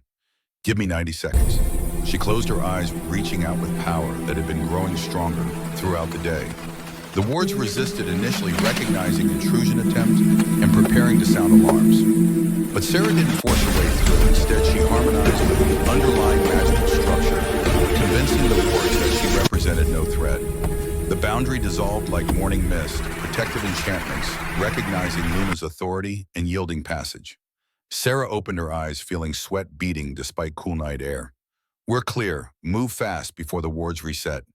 The team crossed perimeter in tactical rush, reaching cover of nearest warehouse before magical defenses could reassert themselves. Ramirez immediately began electronic warfare against security cameras and motion sensors, feeding false data that showed empty grounds rather than infiltrating assault team. Chen placed shaped charges on warehouse door, precise calculations, ensuring breach would be quiet enough not to alert distant guards. The explosion was muffled crack rather than thunderous detonation, blowing lock assembly while leaving door mostly intact. They flowed through the breach with practiced efficiency weapons, tracking potential threats, while clearing rooms in sequential order.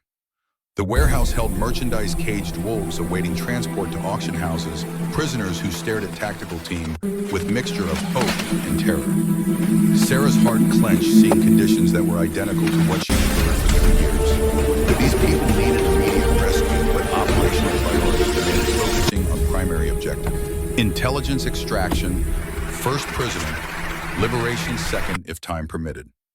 Marcus gestured towards stairs leading to second floor where Volkov maintained his office space. Command center is up there according to building schematics. That's where records should be stored. The tactical team advanced upstairs with Chen on point, weapon tracking corners and doorways where threats might materialize. They reached the second floor without contact entering corridor, lined with offices that suggested legitimate business rather than criminal enterprise. Volkov's personal office was at corridor's end, reinforced door that spoke to paranoia earned through decades operating in criminal underworld.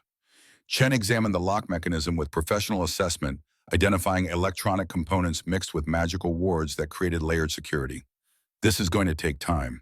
He pulled tools from tactical vests, preparing to bypass security through combination of technical skill and brute force. We don't have time. Sarah stepped forward, her moonfire abilities reaching out to touch the wards protecting Volkov's sanctum. These enchantments were different from perimeter defenses actively hostile, rather than merely alert trickery designed to harm intruders, rather than simply detect them. But Sarah's power operated on fundamental principle that healing could overcome harm, that restoration was more powerful than destruction.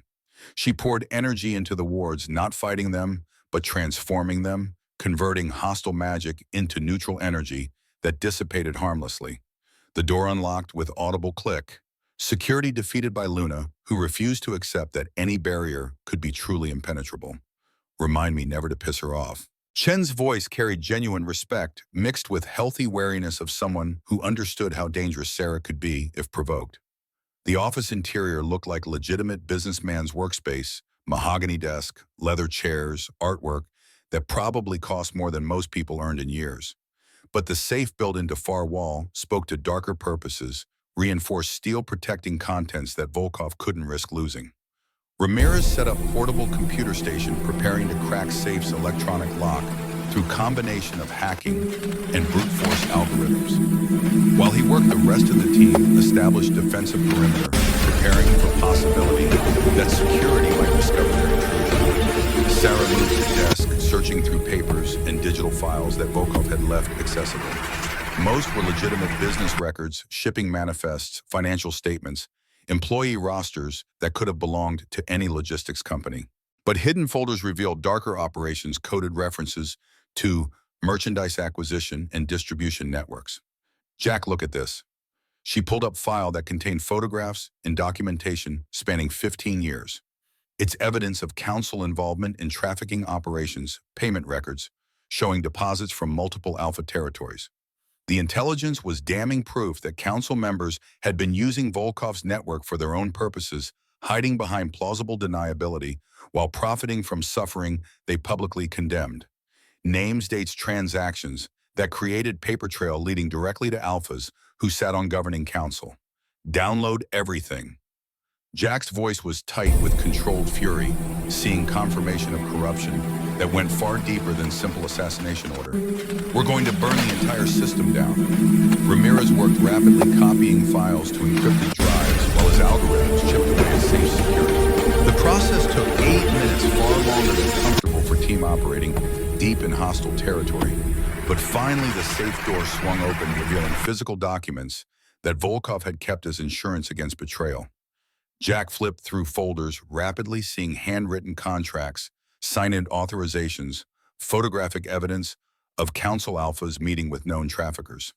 The documentation was comprehensive, suggesting Volkov had spent years building leverage against the power structure he served. This is checkmate, Marcus spoke quietly, understanding implications of evidence they just acquired. We broadcast this across supernatural networks, and Council loses all legitimacy. Their member packs will rebel rather than follow leadership this corrupt, assuming we survive long enough to broadcast it. Chen's pragmatic assessment cut through optimism, reminding them they were still inside enemy compound, with extraction incomplete. The alarm began wailing before anyone could respond. Klaxons shattering night silence, and announcing that security had finally detected intrusion. Lights flooded the compound, shadows vanishing as emergency protocols activated defensive measures. Contact West perimeter. Ramirez monitored security frequencies while gathering equipment. Estimate 20 hostiles converging on warehouse. We need to move now. The tactical team descended stairs rapidly, abandoning stealth for speed as their presence was already compromised. They reached warehouse floor to find prisoners staring at them with desperate hope, understanding that rescue was possible if only these warriors could fight their way through whatever forces were responding.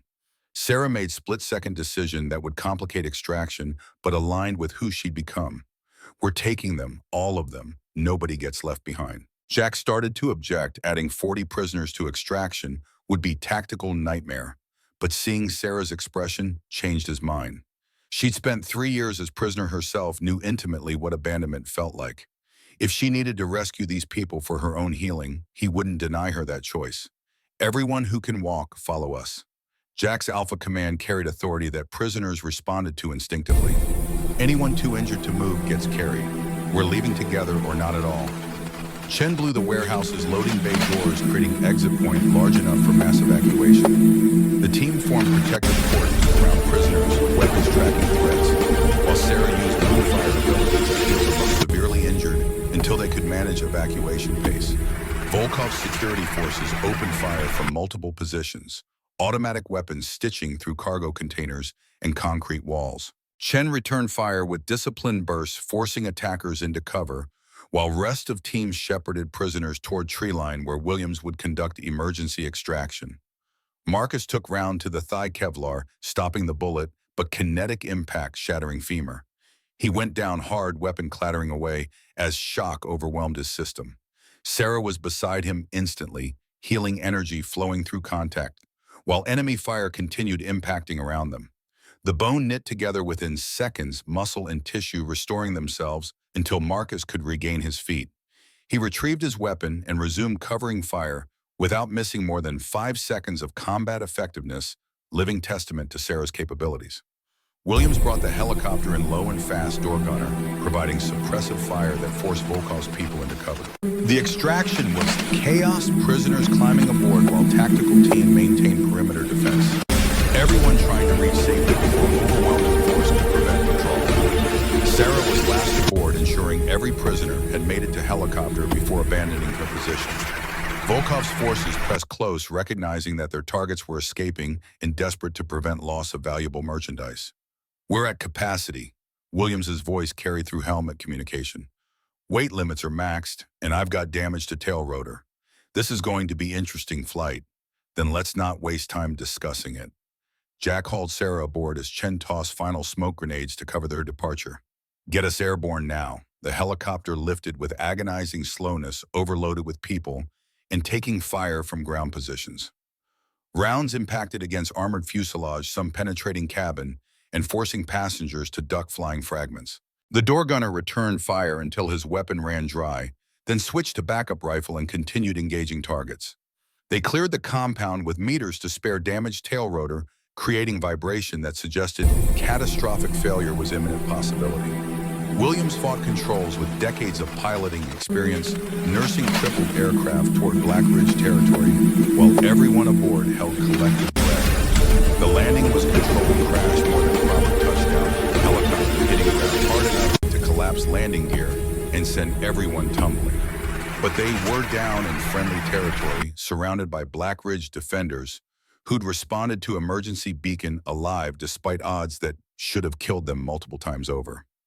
Sarah emerged from wreckage on unsteady legs using moonfire abilities to heal injuries that 40 people had sustained during extraction. Broken bones, gunshot wounds, burns from hot metal, all of it flowed through her consciousness as she worked to restore health to everyone who'd risked everything for strangers' freedom.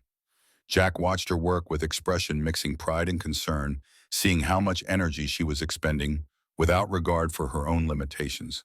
She was burning through reserves again, pushing past safe boundaries because people needed healing, and she couldn't accept allowing them to suffer. When last injury was treated and rescued, prisoners were being escorted to medical facilities. Sarah finally collapsed. Jack caught her as consciousness fled mate bond, conveying exhaustion that went beyond physical into something approaching spiritual depletion. Wright appeared with medical equipment, already preparing IV fluids and monitoring gear. She did it again, gave everything until nothing. This can't keep happening, Jack. Eventually she'll push too hard and burn herself out permanently. Then we end this. Jack looked toward Command Center where intelligence they'd extracted from Volkov's compound waited to be analyzed and broadcast. The Council started this war, and Sarah's been paying the price for 15 years. Time we finished it and gave her chance to rest. The documentation was even more damning than initial review had suggested. Volkov had kept meticulous records spanning 2 decades, creating comprehensive record of Council corruption that included names, dates, transaction details, and photographic evidence of crimes that violated every principle supernatural community claimed to uphold. Marcus coordinated with Ramirez to prepare broadcast package that would disseminate across every supernatural communication network simultaneously. They couldn't afford to allow Council time to suppress evidence or craft counter-narrative the information needed to reach every pack, every clan, every supernatural being in North America before damage control could be attempted. Upload will take approximately 4 hours to reach all targeted networks. Ramirez worked keyboard rapidly, establishing encrypted connections and redundant pathways that would ensure delivery, even if Council attempted to block transmission. Once it starts, there's no stopping it. Every Alpha, every Luna, every pack member with network access will have complete documentation of Council corruption. Do it. Jack's authorization was simple, but carried weight of declaration of war against most powerful supernatural authority in North America. Send the evidence and let every wolf decide whether they want to keep following leadership this corrupt. The upload began at 0300 hours, massive data package flowing across encrypted networks toward thousands of recipients. Initial responses came within minutes, shocked messages from alphas who'd had no idea their Council representatives were involved in trafficking and assassination programs. Disbelief transformed into rage as documentation proved beyond doubt that corruption existed at highest levels of supernatural governance. By dawn, the supernatural world was in chaos. Packs across North America were demanding answers from their Council representatives, questioning authority of leadership that had violated every principle they claimed to uphold. Some Council members attempted to deny it, but documentation was too comprehensive to dismiss. Others tried to justify their actions as necessary for maintaining order, which only inflamed anger directed at them. The Council of Alpha's governing body that had maintained power for 3 generations was fracturing under weight of exposed corruption. Member packs were withdrawing support, declaring independence from authority structure they no longer trusted. Within 24 hours, the Council had lost effective control of half their territories, with more defections happening hourly. Sarah woke to find the supernatural world transformed power structure that had ordered her execution now collapsing under weight of its own corruption. Jack sat beside her, bed exhaustion visible despite Alpha discipline that usually masked such weakness. You did it. Her voice was rough from disuse. You exposed them. We did it. Jack took her handmate bond, conveying emotions too complex for words alone. You survived everything they threw at you, stayed strong enough to help rescue Operation Succeed, gave us evidence we needed to bring them down. This victory belongs to you as much as anyone. Sarah processed information while her unified abilities slowly regenerated power. Returning at glacial pace suggested Wright's warnings about permanent depletion weren't exaggeration. What happens now? Now we prepare for final confrontation. Jack's voice carried weight of someone who understood that exposing corruption didn't eliminate threat it represented. Council's collapsing, but some members will try to maintain power through force. Volkov's still out there with remaining mercenary forces, and we've made enemies of every Alpha who profited from trafficking networks. So basically, nothing's changed except now everyone wants us dead. Sarah's dry humor cut through tension in the room. Welcome to leadership. Jack's slight smile suggested he appreciated her ability to find humor despite circumstances.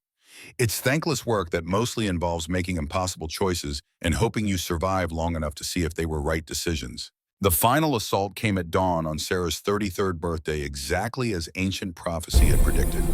Volkov arrived with everything he had left, 60 mercenaries, enhanced troops, whose augmentation had been restored through emergency procedures, in desperation of man who lost everything and had nothing left to lose. But this time Blackridge was ready. The perimeter sensors began screaming at 0500 thermal signatures, blooming across tactical displays like malignant flowers. Jack studied the patterns with combat veteran's eye, recognizing coordinated assault that spoke to professional military planning rather than desperate last stand. Volkov had learned from previous failures, adapted his tactics, and was coming with everything he had left. 60 contacts converging from 3 vectors simultaneously.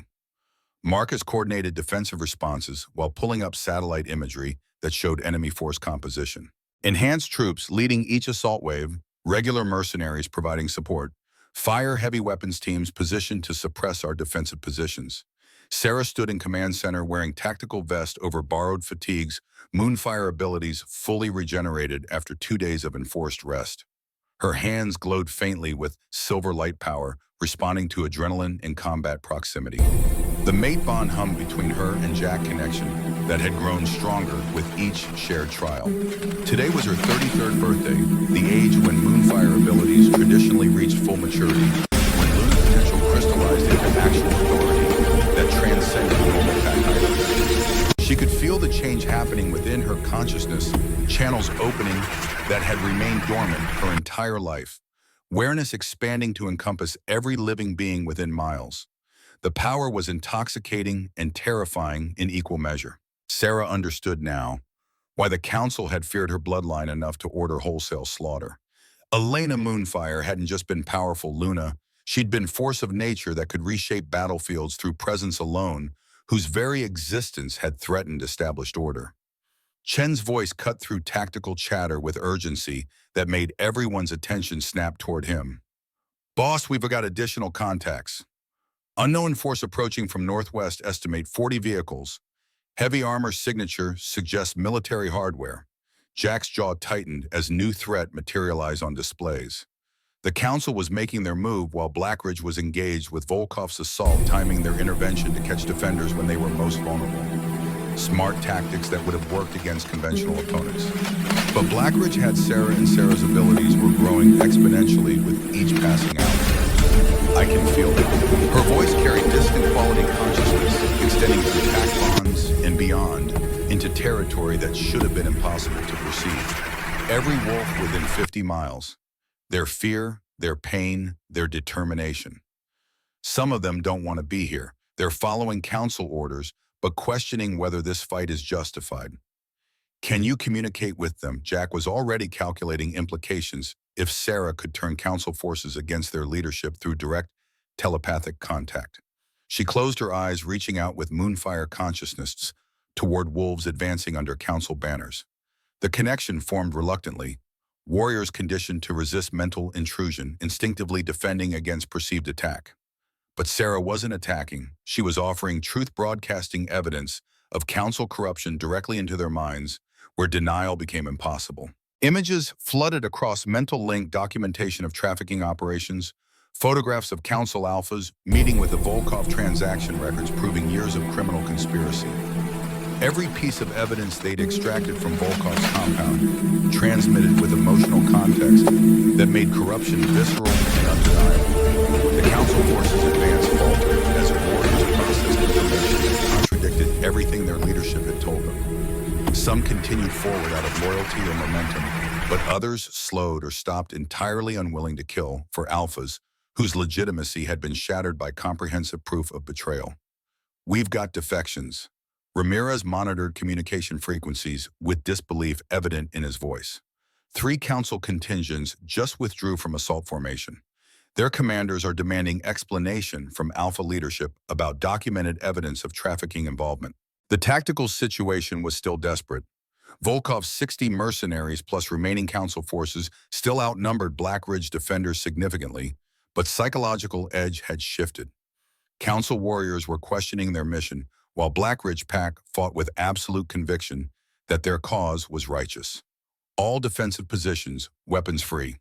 Jack's authorization released Blackridge wolves to engage with full lethality, no more warning shots or attempts at de-escalation. Volkov wants war. We'll give him war. He won't survive. The battle erupted across compound perimeter with intensity that made previous engagements seem like skirmishes. Volkov's enhanced troops hit defensive positions with superhuman strength and speed, absorbing damage that should have stopped them while pressing forward through gaps in Black Ridge lines. Regular mercenaries provided supporting, fire-keeping defenders pinned, while assault teams advanced toward command center. Chen's demolition teams detonated prepared charges, collapsing approach corridors, and channeling attackers into kill zones where overlapping fields of fire created meat grinder that chewed through enemy forces. But Volkov had anticipated defensive tactics, bringing shaped charges that blasted through reinforced positions and created new breach points faster than defenders could respond. Sarah worked frantically, healing wounded pack members as injuries accumulated faster than normal regeneration could handle. Her Moonfire abilities had grown strong enough to work at distance now, consciousness touching multiple wolves simultaneously and restoring combat effectiveness without requiring physical contact. But the strain was enormous energy expenditure that would have killed normal Luna within minutes. Sarah pushed through exhaustion and pain, refusing to let pack members die when she possessed power to save them. Marcus went down hard when the enhanced soldier's claws opened his throat. Arterial spray painting, concrete thread with his life pumped out in rhythmic spurts. Sarah's healing reached him instantly, sealing torn blood vessels and reconstructing damaged tissue before fatal blood loss could occur. Marcus surged back to his feet, shifted to wolf form, and tore out the enhanced soldier's throat with savage efficiency. The tactical displays showed Black Ridge lines holding despite overwhelming pressure, defenders buying time through disciplined violence that maximized enemy casualties while minimizing their own losses. But it was war of attrition that favored attackers. Volkov could afford losses that would cripple Black Ridge, trading 3 mercenaries for every defender killed and still coming out ahead numerically. We can't sustain this. Marcus's assessment was brutally honest, delivered between bursts of covering fire. We're burning through ammunition faster than we can resupply. Defensive positions are collapsing, and Sarah's going to burn herself out trying to keep everyone alive. Jack studied the tactical situation with cold calculation that had kept him alive through dozens of impossible engagements. Marcus was right. Conventional defense would fail, eventually numbers and resources favoring attackers who could accept casualty rates that would devastate Black Ridge Pack. They needed force multiplier, tactical advantage that would shift engagement dynamics in defenders' favor. And that advantage stood beside him, glowing with silver light that grew brighter with each passing moment as her 33rd birthday progressed toward hour of her actual birth. Sir, how much power do you have available? Jack's question carried weight of decision he was preparing to make. She assessed her reserves honestly, feeling Moonfire abilities that had been regenerating throughout the night. More than I've ever had before. It's like someone opened floodgates that were holding back ocean. I could heal every wolf in this compound simultaneously right now, or what Jack heard possibility in her hesitation. Or I could do something else. Sarah's consciousness was touching possibilities that ancient Moonfire Lunas had explored techniques that required power beyond what normal wolves could channel. I can feel the enhanced soldier's corruption, the stolen genetics that Volkov used to create them. What if I could purge that corruption on massive scale? You'd turn Volkov's super soldiers back into regular humans in mid-combat. Marcus grasped implications immediately. 60 enhanced troops would become 60 baseline mercenaries without supernatural advantages. That would eliminate their primary tactical edge. But attempting purification on that scale might kill you. Jack voiced concern that tactical part of his mind knew was relevant, but emotional side refused to accept. We're talking about channeling more power than any Luna has used in generations. Sarah met his eyes with determination that reminded him painfully of her father's last stand. I didn't survive 3 years of hell just to hide and bunker while people fight for my freedom. This is my battle as much as yours. Let me fight it. The mate bond conveyed absolute conviction and warrior spirit that matched Jack's own refusal to yield when survival demanded impossible courage. He recognized that Sarah would attempt the purification, whether he authorized it or not. Her nature demanded action over passivity, that she contribute everything she possessed toward collective survival. Do it. Jack's authorization was simultaneously tactical calculation and active faith in his mate's capabilities. But the moment you feel yourself approaching limits, you stop. I won't have you burning yourself out permanently to save rest of us. Sarah's smile carried fierce joy of warrior finally passing. I'll be careful. Right after I strip away every advantage Volkov thinks he has. She moved to compound's highest point, positioning herself where line of sight extended across the entire battlefield.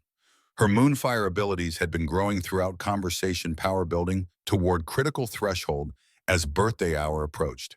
The ancient text suggested Moonfire Lunas experienced transcendent moment at exact hour of their birth temporary surge that pushed capabilities beyond sustainable levels. Sarah didn't know her exact birth time, but instinct suggested it was imminent power swelling within her consciousness, like tide reaching its peak before inevitable recession. Now, the single word carried absolute certainty as her awareness exploded outward, Moonfire consciousness touching every enhanced soldier simultaneously. She could feel their corruption, intimately stolen werewolf genetics, grafted onto human DNA, creating unstable hybrid that granted supernatural abilities at cost of eventual cellular breakdown. Volkov's enhancement process was crude butchery compared to natural werewolf biology, forcing changes that bodies were never designed to accommodate. The enhanced soldiers lived in constant pain, supernatural strength purchased through systematic destruction of their own cellular structure. Sarah's power flowed across battlefield like purifying tide reaching into corrupted genetics and restoring original human biology. Enhanced soldiers screamed as artificial advantages were torn away, superhuman strength vanishing and leaving them weak and disoriented. Some collapsed immediately, bodies unable to handle sudden transformation. Others stumbled, trying to maintain combat effectiveness while their enhanced abilities drained away like water through shattered dam. The tactical situation reversed within seconds. Volkov's primary advantage, enhanced troops who could match werewolves in close combat, had been eliminated through single coordinated application of Moonfire abilities. The assault that should have overwhelmed Blackridge defenses stalled completely as attackers realized their supernatural edge had vanished. What just happened? Volkov's voice cut through captured radio frequencies, confusion and rage evident, despite his normally controlled demeanor. All enhanced units are reporting capability loss. Did you hit them with some kind of weapon? That's called fighting smarter instead of harder. Jack's response was broadcast on open channel, ensuring every mercenary heard Alpha's voice. Your science experiment just got purged by Luna, who's forgotten more about genetics than you'll ever understand. Tell your people to withdraw while they still can. Volkov's laugh was bitter sound that spoke to man who'd lost everything and had nothing left to lose. You think I came here planning to survive? I'm already dead. Council cut me loose. My organization is destroyed. My reputation is ruined. But I'm taking you with me, Maddox. The helicopter appeared from behind Mountain Ridge Russian Mi-17 that had somehow avoided detection during approach. Door gunner opened fire immediately, heavy machine guns stitching through compound with devastating effect. 3 Blackridge defenders went down before anyone could respond, bodies torn apart by high-caliber rounds. Sarah's healing couldn't help them. The damage was too catastrophic, death arriving before her power could prevent it. The first permanent casualties Blackridge had suffered, fallen because she hadn't sensed threat quickly enough. Grief and rage flooded through her in equal measure, Moonfire abilities responding to emotional surge by amplifying beyond anything she channeled. Silver light erupted from her body with force that shattered windows and cracked concrete power that had been building all morning, finally expressing itself without restraint or control. The helicopter's machine gun fell silent as door gunner was thrown backward by invisible force wind that shouldn't exist in calm morning air, suddenly screaming with hurricane intensity. The Mi-17 pitched sideways pilot fighting controls as supernatural turbulence overwhelmed aircraft stability. Sarah's consciousness reached out with precision that surprised her, finding helicopters' mechanical systems and understanding them at molecular level. Moonfire abilities weren't just healing, they were restoration ability to return things to original state. In helicopters' original state had been components scattered across factory floor, not assembled aircraft. The Mi-17 began disintegrating mid-flight bolts, unscrewing themselves, welds separating entire aircraft. returning to pre-assembly configuration over span of 5 seconds. Volkov's scream cut off abruptly as helicopter became cloud of falling parts, structural integrity failing catastrophically. Jack watched his mate literally unmake aircraft through application of power that should have been impossible, seeing confirmation that Sarah's abilities at full maturity exceeded anything Elena Moonfire had demonstrated in historical accounts. She wasn't just powerful Luna, she was force of nature that could reshape reality according to principles that transcended normal physics. Volkov's body hit ground hard, enhanced biology, that had sustained him through decades of violence, finally failing against impact trauma that no amount of stolen genetics could survive. The Russian trafficking kingpin who'd terrorized supernatural community for 20 years died screaming, legacy of corruption ending in Montana wilderness far from empire he'd built. His remaining mercenaries broke immediately professional soldiers, recognizing when tactical situation had become unwinnable. They withdrew in good order, covering retreat with disciplined fire, but no longer pressing assault that had been rendered pointless by their employer's death. The council forces that hadn't already defected followed suit, commanders unwilling to continue engagement that lacked clear authorization or legitimate purpose. Within 10 minutes, battlefield fell silent, except for moaning of wounded and crackle of fires burning across compound. Black Ridge had survived, but at costs that made victory feel hollow. 3 pack members lay dead casualties that Sarah's abilities hadn't been able to prevent. Another dozen were seriously wounded despite her healing efforts. The compound was devastated. Structures damaged beyond immediate repair, defensive positions shattered. But they'd won. Volkov was dead, his trafficking network destroyed, council exposed, and fracturing under weight of documented corruption. The war that had started 15 years ago, with massacre of innocent pack, had finally ended with justice delivered through combination of tactical competence and supernatural power that refused to accept defeat. Sarah collapsed as adrenaline-faded consciousness retreating from expanded awareness that had encompassed entire battlefield. Jack caught her before she hit ground, feeling through mate bond how close she'd come to burning herself out permanently. The power surge associated with her birthday hour was fading, Moonfire abilities receding to sustainable levels and that wouldn't kill her through simple use. Wright appeared with medical team already preparing treatment for Luna, who'd pushed far beyond safe limits. She's in critical energy debt. Her body temperature is 106 degrees, heart rate is through the roof, and her cellular structure is showing stress fractures from channeling more power than physical form was designed to handle. Will she survive? Jack's voice was carefully controlled, alpha discipline, preventing panic from overwhelming tactical assessment of situation. If she rests completely for the next week, avoids using any Moonfire abilities, and lets her metabolism recover naturally, probably. Wright's honesty was brutal but necessary. Push her again before she's fully healed, and we're looking at permanent damage or death. Jack carried Sarah to medical facility, personally refusing to delegate responsibility for mate's care to anyone else. The mate bond conveyed her unconscious state, dreams troubled by images of 3 pack members she hadn't been able to save, guilt that would haunt her, despite rational understanding that some deaths occurred too quickly for any intervention. The aftermath of battle stretched across days as Black Ridge pack recovered from engagement that had tested them to breaking point. Chen coordinated reconstruction efforts, rebuilding defensive positions, and repairing damaged structures. Marcus handled diplomatic communications, fielding messages from dozens of packs who wanted to understand what had happened and where they stood in new power structure emerging from council's collapse. Ramirez monitored supernatural communication networks, tracking spread of documentation that continued exposing council corruption. The evidence had reached every corner of North American supernatural community, sparking debates about governance and accountability that would reshape pack politics for generations. Williams flew reconnaissance missions, ensuring no additional threats were mobilizing, while Black Ridge remained vulnerable. The skies stayed clear, surviving council members were too busy dealing with internal rebellions to threaten anyone else, and Volkov's death had created power vacuum in trafficking networks that would take months to fill. Sarah woke on the 3rd day to find Jack sitting beside her, exhaustion visible despite Alpha's usual controlled demeanor. His hand held hers, mate bond providing anchor that had kept her consciousness from fragmenting during recovery period. How bad was it? Her voice was rough from disuse, throat raw from screaming she didn't remember. You disassembled helicopter in mid-flight through application of moonfire abilities that shouldn't be possible according to every historical account we have. Jack's tone mixed awe with concern. Then you collapsed and spent 3 days unconscious, while your body tried to recover from channeling enough power to fundamentally alter reality. In the win, the question was simple, but carried weight of 3 years captivity and 15 years of council persecution. Volkov's dead. His trafficking network is destroyed. Council has lost effective control of half their territories and the rest are demanding reforms or threatening rebellion.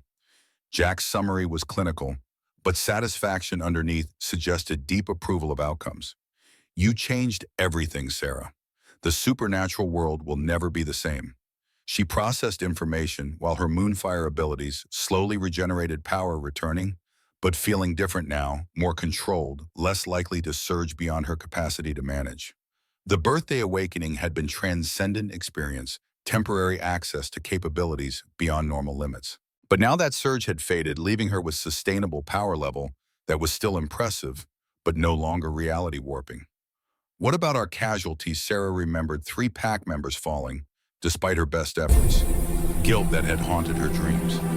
Marcus entered medical facility before Jack could respond, moving with ease that suggested complete recovery from throat wound that should have killed him. 3 dead, 12, seriously wounded but all recovering, thanks to your intervention. Without your healing abilities, we'd have lost 20 or 30 more. The mathematics didn't ease Sarah's guilt. 3 deaths felt like personal failure, despite rational understanding that she'd saved dozens of others. Jack seemed to sense her emotional state through mate bond, squeezing her hand with gentle pressure. You can't save everyone. His voice carried hard-won wisdom of someone who'd lost entire packs and learned to live with survivor's guilt. Trust me, I've spent 15 years trying to protect every wolf under my authority, and I still lose people. The best we can do is minimize casualties and honor those who fall by living well enough to justify their sacrifice. Sarah nodded slowly, accepting truth even as emotions struggled to align with rational understanding. She'd need time to process everything that had happened, to integrate experiences that had compressed years of development into days of intense combat. There's something else you should know. Marcus pulled up tablets showing messages that had been flooding Black Ridge communication systems.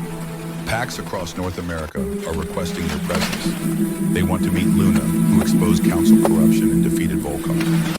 Some are asking if you consider mediating disputes or providing healing. You're becoming symbol. Jack's observation carried mixed feelings, pride in his mate's accomplishments, balanced against concern for her well-being. Every pack that breaks from council sees you as alternative authority structure. Luna, who proved corruption, could be challenged and defeated. I don't want to be symbol. Sarah's protest was immediate and heartfelt. I just wanted to survive and make Volkov pay for what he did to me. Too late. Marcus's smile suggested sympathy mixed with inevitability. You're Elena Moonfire's heir who manifested full abilities and used them to reshape North American supernatural politics. Like it or not, you've become figurehead for everyone who wants change. The implications were overwhelming. Future stretching ahead, filled with responsibilities Sarah hadn't anticipated or desired. She'd survive captivity by focusing on immediate goals, escape, revenge, survival without considering what would come after those objectives were achieved. Now she was free, powerful, mated to Alpha, who commanded respect across multiple territories, and apparently positioned to become political force in supernatural communities reconstruction. The weight of expectation felt heavier than the silver chains had ever been. Jack seemed to sense her distress through mate bond, pulling her close with careful attention to injuries still healing. We'll figure it out together. You don't have to make decisions about future right now. Focus on recovering. Let me handle politics and diplomacy until you're ready. What if I'm never ready? Sarah voiced fear that had been growing since she'd witnessed extent of her own power. I'm combat medic who got promoted way above her competence level. I don't know how to be Luna, how to lead, how to make decisions that affect thousands of lives. You learn. Jack's response was matter-of-fact, drawing on decades of leadership experience. Same way I learned to be Alpha after Kosovo deployment destroyed my ability to trust my own judgment. You make decisions, live with consequences, adjust strategy based on outcomes. Nobody's born knowing how to lead. It's skill developed through trial and error. Marcus cleared his throat diplomatically. If it helps, you've already demonstrated most important leadership quality, willingness to sacrifice yourself for people depending on you. Everything else can be taught. Sarah appreciated their support, even as doubt continued gnawing at her confidence. The transition from prisoner to Luna had happened too quickly, compressing character development that should have occurred over years into days of intense trial. She felt like an imposter wearing authority that belonged to someone more qualified. But pack members who visited medical facility over following days treated her with respect that seemed genuine rather than obligatory. They thanked her for healing that had saved their lives, shared stories about how her exposure of council corruption had given them hope that system could change, expressed loyalty that felt earned rather than demanded. Slowly, Sarah began understanding that leadership wasn't about perfection or comprehensive knowledge. It was about showing up when people needed you, making best decisions possible with limited information, and maintaining conviction that better future was achievable despite present obstacles. 2 weeks after Volkov's death, Council of Alphas officially dissolved as governing authority. The structure that had maintained order across North America for 3 generations collapsed under weight of exposed corruption and internal rebellion. Member packs declared independence, forming regional alliances based on shared values rather than hierarchical authority. The power vacuum created chaos. Territorial disputes erupted in regions where council had been enforcing peace. Old grudges resurfaced without neutral arbiter to mediate conflicts. Criminal enterprises expanded into spaces that legitimate authority had abandoned. But new structures were emerging from chaos built on principles of transparency and accountability that council had claimed to uphold but systematically violated. Pack leaders who'd proven themselves trustworthy during crisis were forming coalitions, creating governance frameworks that distributed power rather than concentrating it in hands of small elite. And increasingly, those leaders were looking to Blackridge for guidance, asking Jack and Sarah to participate in discussions about how supernatural community should organize itself going forward. The invitation to speak at Continental Assembly arrived 3 weeks after the battle formal request from Coalition of Alphas, who were attempting to establish new governance structure. They wanted Luna, who'd exposed corruption, to explain her vision for supernatural community's future, to inspire wolves who were struggling to imagine alternatives to hierarchical systems that had failed them. Sarah read invitation with mixture of terror and reluctance, looking to Jack for guidance about whether she should accept. It's your decision. He was careful not to influence her choice, respecting autonomy that she fought hard to claim. But I think you have things worth saying, perspectives that most alphas lack because they have never experienced powerlessness. What would I even talk about? Sarah couldn't imagine standing before hundreds of alphas and speaking with authority she didn't feel. Tell them truth. Jack's advice was simple but profound. Talk about what you survived. What you learned, how power structures that seem immutable can be challenged when enough people refuse to accept injustice. They don't need polished speech. They need authentic voice that reminds them while they're rebuilding. The Continental Assembly convened in neutral territory, massive gathering of supernatural leadership and attempting to chart course forward. Sarah stood backstage feeling nausea that had nothing to do with physical illness, watching through monitors as alphas filed into convention center and took seats that would determine North American pack politics for next generation. Jack squeezed her hand, mate bond conveying confidence, even as Sarah's own doubts threatened to overwhelm her resolve. You survived 3 years of torture without breaking. You faced down Volkov and council both. Speaking to audience is nothing compared to what you've already overcome. Easy for you to say. Sarah's attempt at humor fell flat, voice shaking with anxiety that no amount of pep talk could fully dispel. The introduction was brief, Marcus explaining Sarah's background, her exposure of council corruption, her demonstration of moonfire abilities that had helped end Volkov's reign of terror. Then it was her turn, walking onto stage before hundreds of wolves whose respect she hadn't earned and authority she didn't feel qualified to wield. The lights were blinding audience, a mass of faces that blurred together into indistinct threat. Sarah's military training kicked in automatically when terrified focus on mission parameters and execute according to plan. Her mission was simple: speak truth about power and corruption and survival. I'm not here because I'm wise or experienced or qualified to lead. Her opening words cut through ceremonial atmosphere, honest acknowledgement of limitations rather than false confidence. I'm here because I survived something that should have killed me, and apparently that makes me symbol for everyone trying to rebuild after Council's collapse. The audience shifted attention, focusing as Sarah's authenticity penetrated through formal distance. 3 years ago, I was prisoner of Constantine Volkov, kept in silver cage, and drugged with wolfsbane to prevent me from shifting or accessing my abilities. Every day, I woke up wondering if that would be the day he decided I was more valuable dead than alive. Every night, I went to sleep, not knowing if I'd wake at all. Sarah's voice strengthened as she found rhythm drawing on pain she'd lived through to fuel conviction that others needed to hear. And the entire time I was told this was normal, that some wolves were meant to be owned, that hierarchy existed for good reason, that questioning authority meant challenging natural order. Volkov used those same arguments Council had used for generations, that power concentrated in right hands maintained stability, that questioning leadership led to chaos. But here's what I learned: in that cage, power doesn't care about justifications. It doesn't matter if authority claims to serve greater good or maintain order or protect the weak. What matters is accountability, whether people in power can be challenged when they abuse their authority, whether systems exist to prevent corruption from becoming institutionalized. The audience was completely silent now, hanging on every word from Luna, who'd experienced powerlessness that most alphas could barely imagine. Council ordered my family killed when I was a child because they feared my bloodline represented threat to their authority. They used Volkov's trafficking network for years while publicly condemning it. They maintained power through systematic violence while claiming to promote peace. And they got away with it because no mechanisms existed to hold them accountable.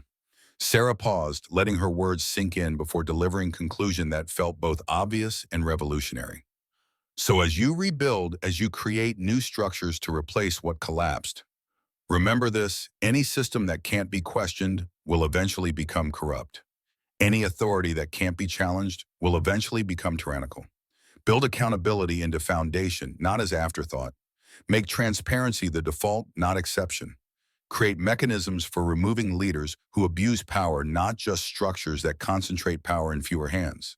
She looked across the audience of alphas who'd lived their entire lives within hierarchical systems, seeing recognition dawning in faces that had never questioned fundamental assumptions about how power should be organized. I don't have answers about what specific structures you should build. I'm combat medic, not political philosopher. But I know what it feels like to be powerless, and I know that nobody should have to experience what I survived. If that's worth anything to you, if my perspective as someone who is at bottom of power structure has value, then use it. Build something better than what we lost. The standing ovation started slowly, then built into roar that shook the convention center. Sarah stood on stage feeling overwhelmed by a response she hadn't anticipated seeing in audience faces that suggested her words had resonated beyond anything she'd intended. Jack was waiting backstage when she stumbled off, pulling her into an embrace that spoke to pride beyond what words could convey. That was perfect. Exactly what they needed to hear. I just told them truth. Sarah was still processing that simple honesty had generated response that polished rhetoric couldn't have achieved. Didn't seem that profound. Truth rarely does to persons speaking it. Marcus joined them with tablet, showing social media feeds that were already spreading excerpts from Sarah's speech across supernatural networks. But to people who've spent their lives being told comfortable lies, honest accounting of reality is revolutionary. The days following Continental Assembly brought a flood of requests that threatened to overwhelm Blackridge's administrative capacity. PAX wanted Sarah to visit to provide healing for their wounds, to mediate disputes that had festered during Council's corrupt oversight. Alpha sought guidance about governance structures, asking Luna who challenged authority, how they should wield their own power responsibly. Sarah was drowning in expectations she'd never wanted, obligations that felt crushing despite good intentions behind them. She'd survived captivity by focusing narrowly on immediate survival. Suddenly, she was expected to consider needs of thousands of wolves across an entire continent.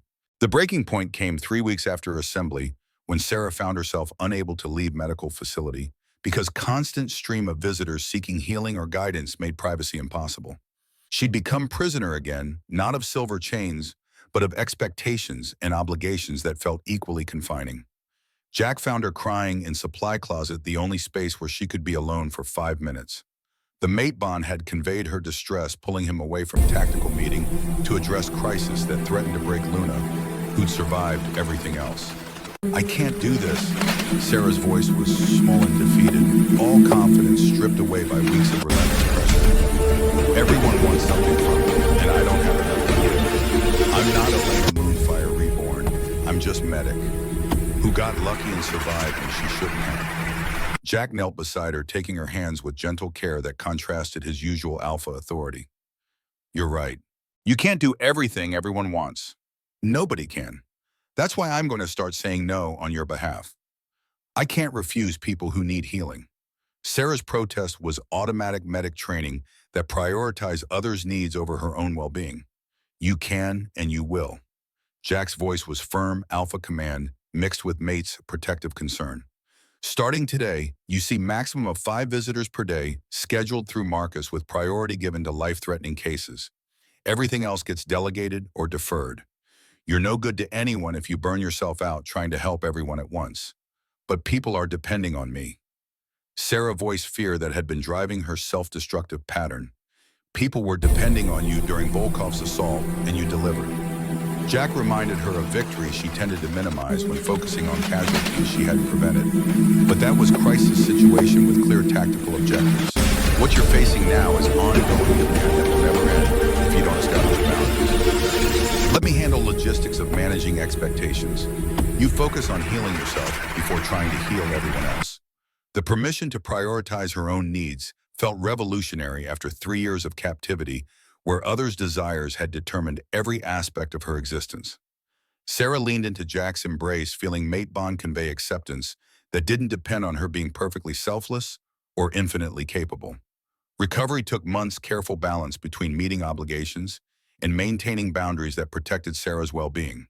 She developed systems for triaging requests, identifying cases where her unique abilities were truly necessary versus situations where conventional medical treatment would suffice. Marcus became invaluable in this process, serving as buffer between Sarah and constant demands while coordinating Blackridge's expanding role in supernatural communities' reconstruction. He had talent for diplomatic deflection, politely refusing requests that would overwhelm Luna, while maintaining relationships that Blackridge needed for long-term stability. Williams established a transportation network that brought critical cases to Blackridge, rather than requiring Sarah to travel constantly, recognizing that defensive compound provided security she needed to function effectively. Chen coordinated with other PAC's security teams, ensuring that visitors underwent screening that prevented potential threats from accessing Luna, who'd made powerful enemies through her role in Council's collapse. And Wright monitored Sarah's health, obsessively enforcing rest periods and limiting healing sessions when her Moonfire abilities showed signs of strain. He'd survived too many deployments watching young soldiers burn themselves out trying to prove their worth. He wouldn't allow Luna to destroy herself through similar pattern. 6 months after Volkov's death, Sarah finally felt like she was finding balance, contributing to supernatural communities' reconstruction without sacrificing her own well-being, meeting obligations without allowing them to define her entire existence. The guilt over 3 PAC members she hadn't saved still haunted her, but she'd learned to channel that grief into determination that their sacrifice wouldn't be meaningless. Jack proposed formally at winter solstice, traditional time for werewolf matings, when PAC bonds were strongest. The ceremony was simple by Luna standards, no elaborate ritual or political spectacle, just quiet acknowledgement before Blackridge, the pact of commitment they'd already made for survival and shared trials. Sarah accepted with joy that felt almost foreign after years of trauma and months of overwhelming responsibility. The mate bond that had formed during crisis was deepening into partnership built on mutual respect and hard-won trust. Jack had proven himself worthy of authority. He wielded not through dominance, but through consistent demonstration that he valued her autonomy and capabilities. The mating ceremony happened under full moon with Blackridge PAC as witnesses traditional vows exchanged, while wolves howled acceptance. Sarah wore simple dress rather than elaborate Luna regalia, refusing to perform for audience beyond her immediate PAC. This was personal moment, sacred commitment between mates, not political theater for supernatural communities' consumption. Wright officiated, speaking words that had been used for werewolf matings since before written records existed.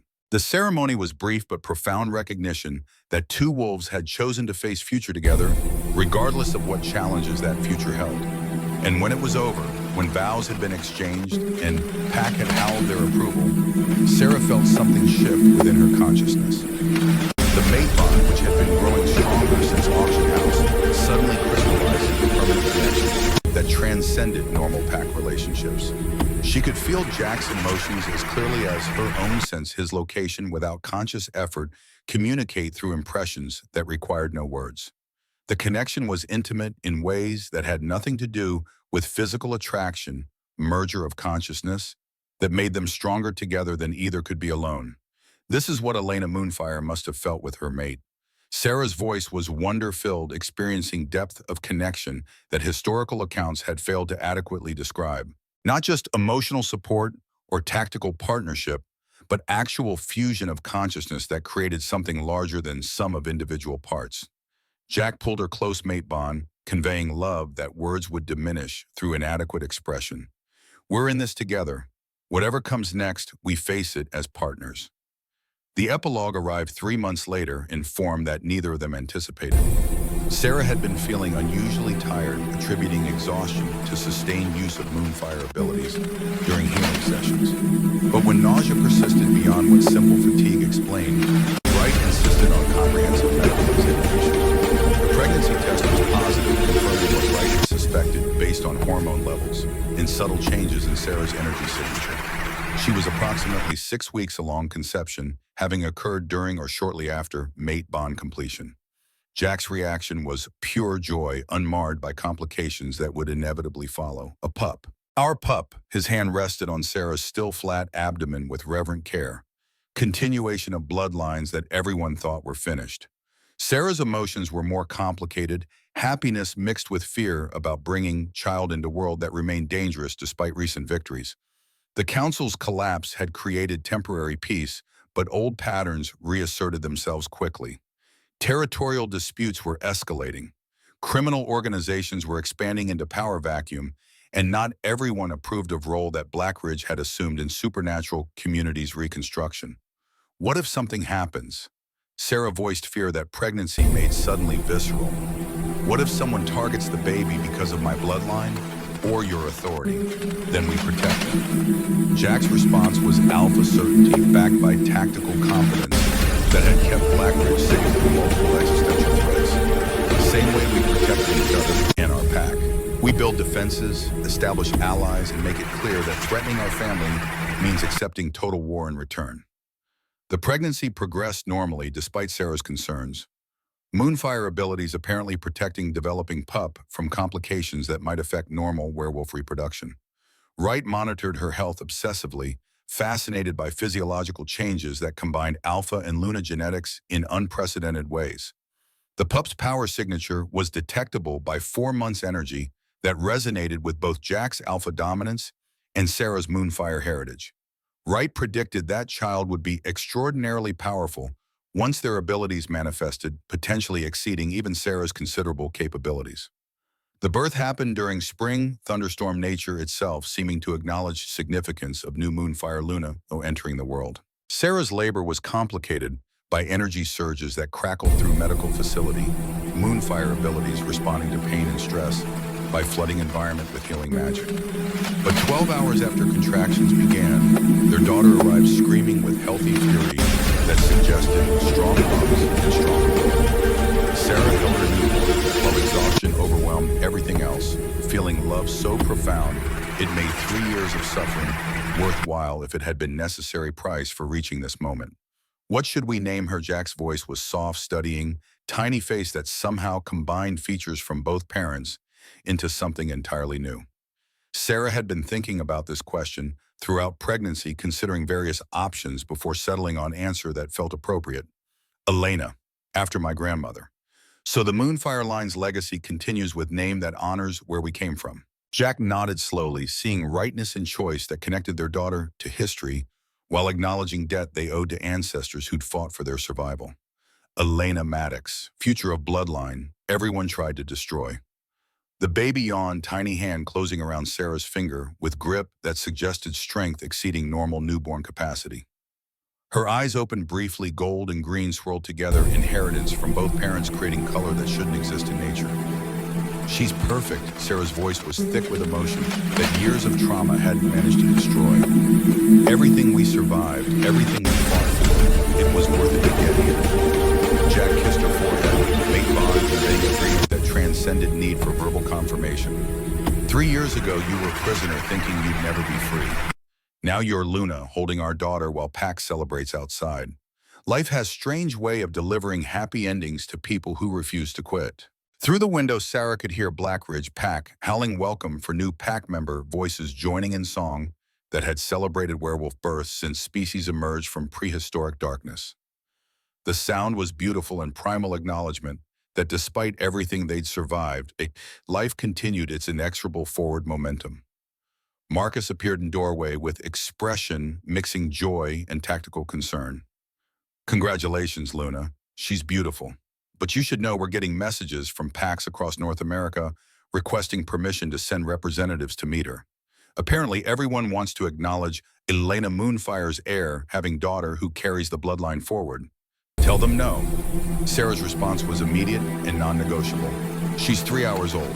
Political obligations can wait until after I've slept, and she's old enough to not be terrified by strangers. Marcus grinned, recognizing Luna, who learned to prioritize her own needs over others' expectations. I'll handle the diplomatic deflection. You focus on being mother instead of symbol for once. The years following Elena's birth brought gradual stabilization as supernatural community adapted to new governance structures. Regional councils formed built on principles of transparency and accountability that Sarah had articulated at Continental Assembly. Territorial disputes were mediated through negotiation rather than violence. Criminal enterprises faced coordinated opposition from alliances that had replaced council's corrupt hierarchy. Blackridge remained influential, but avoided concentrating power in ways that might recreate problems they'd fought to eliminate. Jack and Sarah served as advisors rather than rulers, offering guidance while respecting other packs' autonomy to make their own decisions. Elena grew quickly, displaying precocious intelligence and power signature that exceeded even optimistic predictions. By age 2, she could shift between human and wolf forms with ease that took most werewolves years to develop. By 3, she was demonstrating early Moonfire abilities, healing small injuries through touch that glowed with silver light. Sarah watched her daughter grow with a mixture of pride and apprehension, seeing potential for greatness, balanced against dangers that extraordinary power invariably attracted. But she was determined that Elena would have childhood she'd been denied freedom to develop naturally support, to explore capabilities without pressure to perform protection from those who might seek to exploit or eliminate her. The Moonfire bloodline had survived attempts at extinction, thriving, despite systematic efforts to erase it from existence. Sarah had transformed from prisoner to warrior to Luna, claiming authority through trial rather than inheritance. And now she was raising daughter who represented hope that supernatural community could evolve beyond patterns that had caused so much suffering. The journey from auction platform to Alpha's Maid had been brutal, testing Sarah in ways that should have destroyed her. But she'd endured through combination of strength, stubbornness, and support from Maid, who'd spent 15 years keeping promise to Dead Man. Standing in Blackridge compound, watching Elena play with other pack children, Sarah finally understood what right had meant about survival, requiring purpose beyond personal grief. She'd survive so she could expose council corruption, defeat Volkov's trafficking network, and create a world where daughter wouldn't have to experience trauma that had defined Sarah's life. The scars remained physical evidence of 3 years captivity, marked her skin's psychological wounds that required ongoing attention. But they no longer defined her. She was Luna in her own right, mother raising powerful daughter partner to Alpha, who'd proven himself worthy of trust she'd thought impossible to give. Jack joined her on an observation deck, sliding arm around her waist, while they watched Elena demonstrate healing abilities to impressed pack members. Our daughter just restored withered flower to full bloom. I think we might have underestimated how powerful she'll become. Good. Sarah's voice carried satisfaction that surprised her. Means she'll be strong enough to protect herself when threats inevitably emerge. We won't be able to shield her forever. No, but we can teach her to be warrior who happens to heal rather than healer who needs protecting. Jack understood better than most that power without competence was liability rather than asset. Between your combat experience and my tactical training, she'll be most dangerous 3-year-old in North America. Sarah laughed, feeling joy that would have seemed impossible during darkest moments of captivity. We've come long way from auction house, where you bought my freedom. I didn't buy your freedom, Jack corrected gently. I bought opportunity for you to reclaim it yourself. Everything after that exposing council, defeating Volkov, becoming Luna, that was you choosing to fight rather than accept defeat. The mate bond conveyed truth behind his words, recognition that Sarah's strength had been an essential component of every victory they'd achieved. She'd survived because she'd refused to be broken, thrived because she'd channeled trauma into determination. That system, which had victimized her, would be dismantled and rebuilt better. So what happens now? Sarah voiced question that had been recurring throughout their daughter's early childhood. We've defeated immediate threats, established new governance structures, started raising Elena. What comes next? Jack pulled her closer. Mate bond conveying contentment that came from finally achieving peace worth fighting for. Now we live. Build something that lasts beyond the violence that created it. Teach Elena to be better than we were. Maybe find time to enjoy the fact that we're not constantly fighting for survival. The simplicity of that vision life, defined by growth rather than crisis, future built through accumulated small victories rather than desperate last stands, felt revolutionary. After years of trauma and conflict, Sarah leaned into her mate's embrace, watching daughter, who represented hope that Moonfire bloodline would thrive rather than merely survive. The journey from chains to crown had tested her beyond anything she'd thought possible to endure.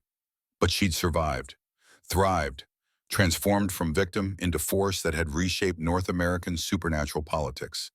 And now she was building legacy that would outlast the suffering that had forged her. That was victory enough.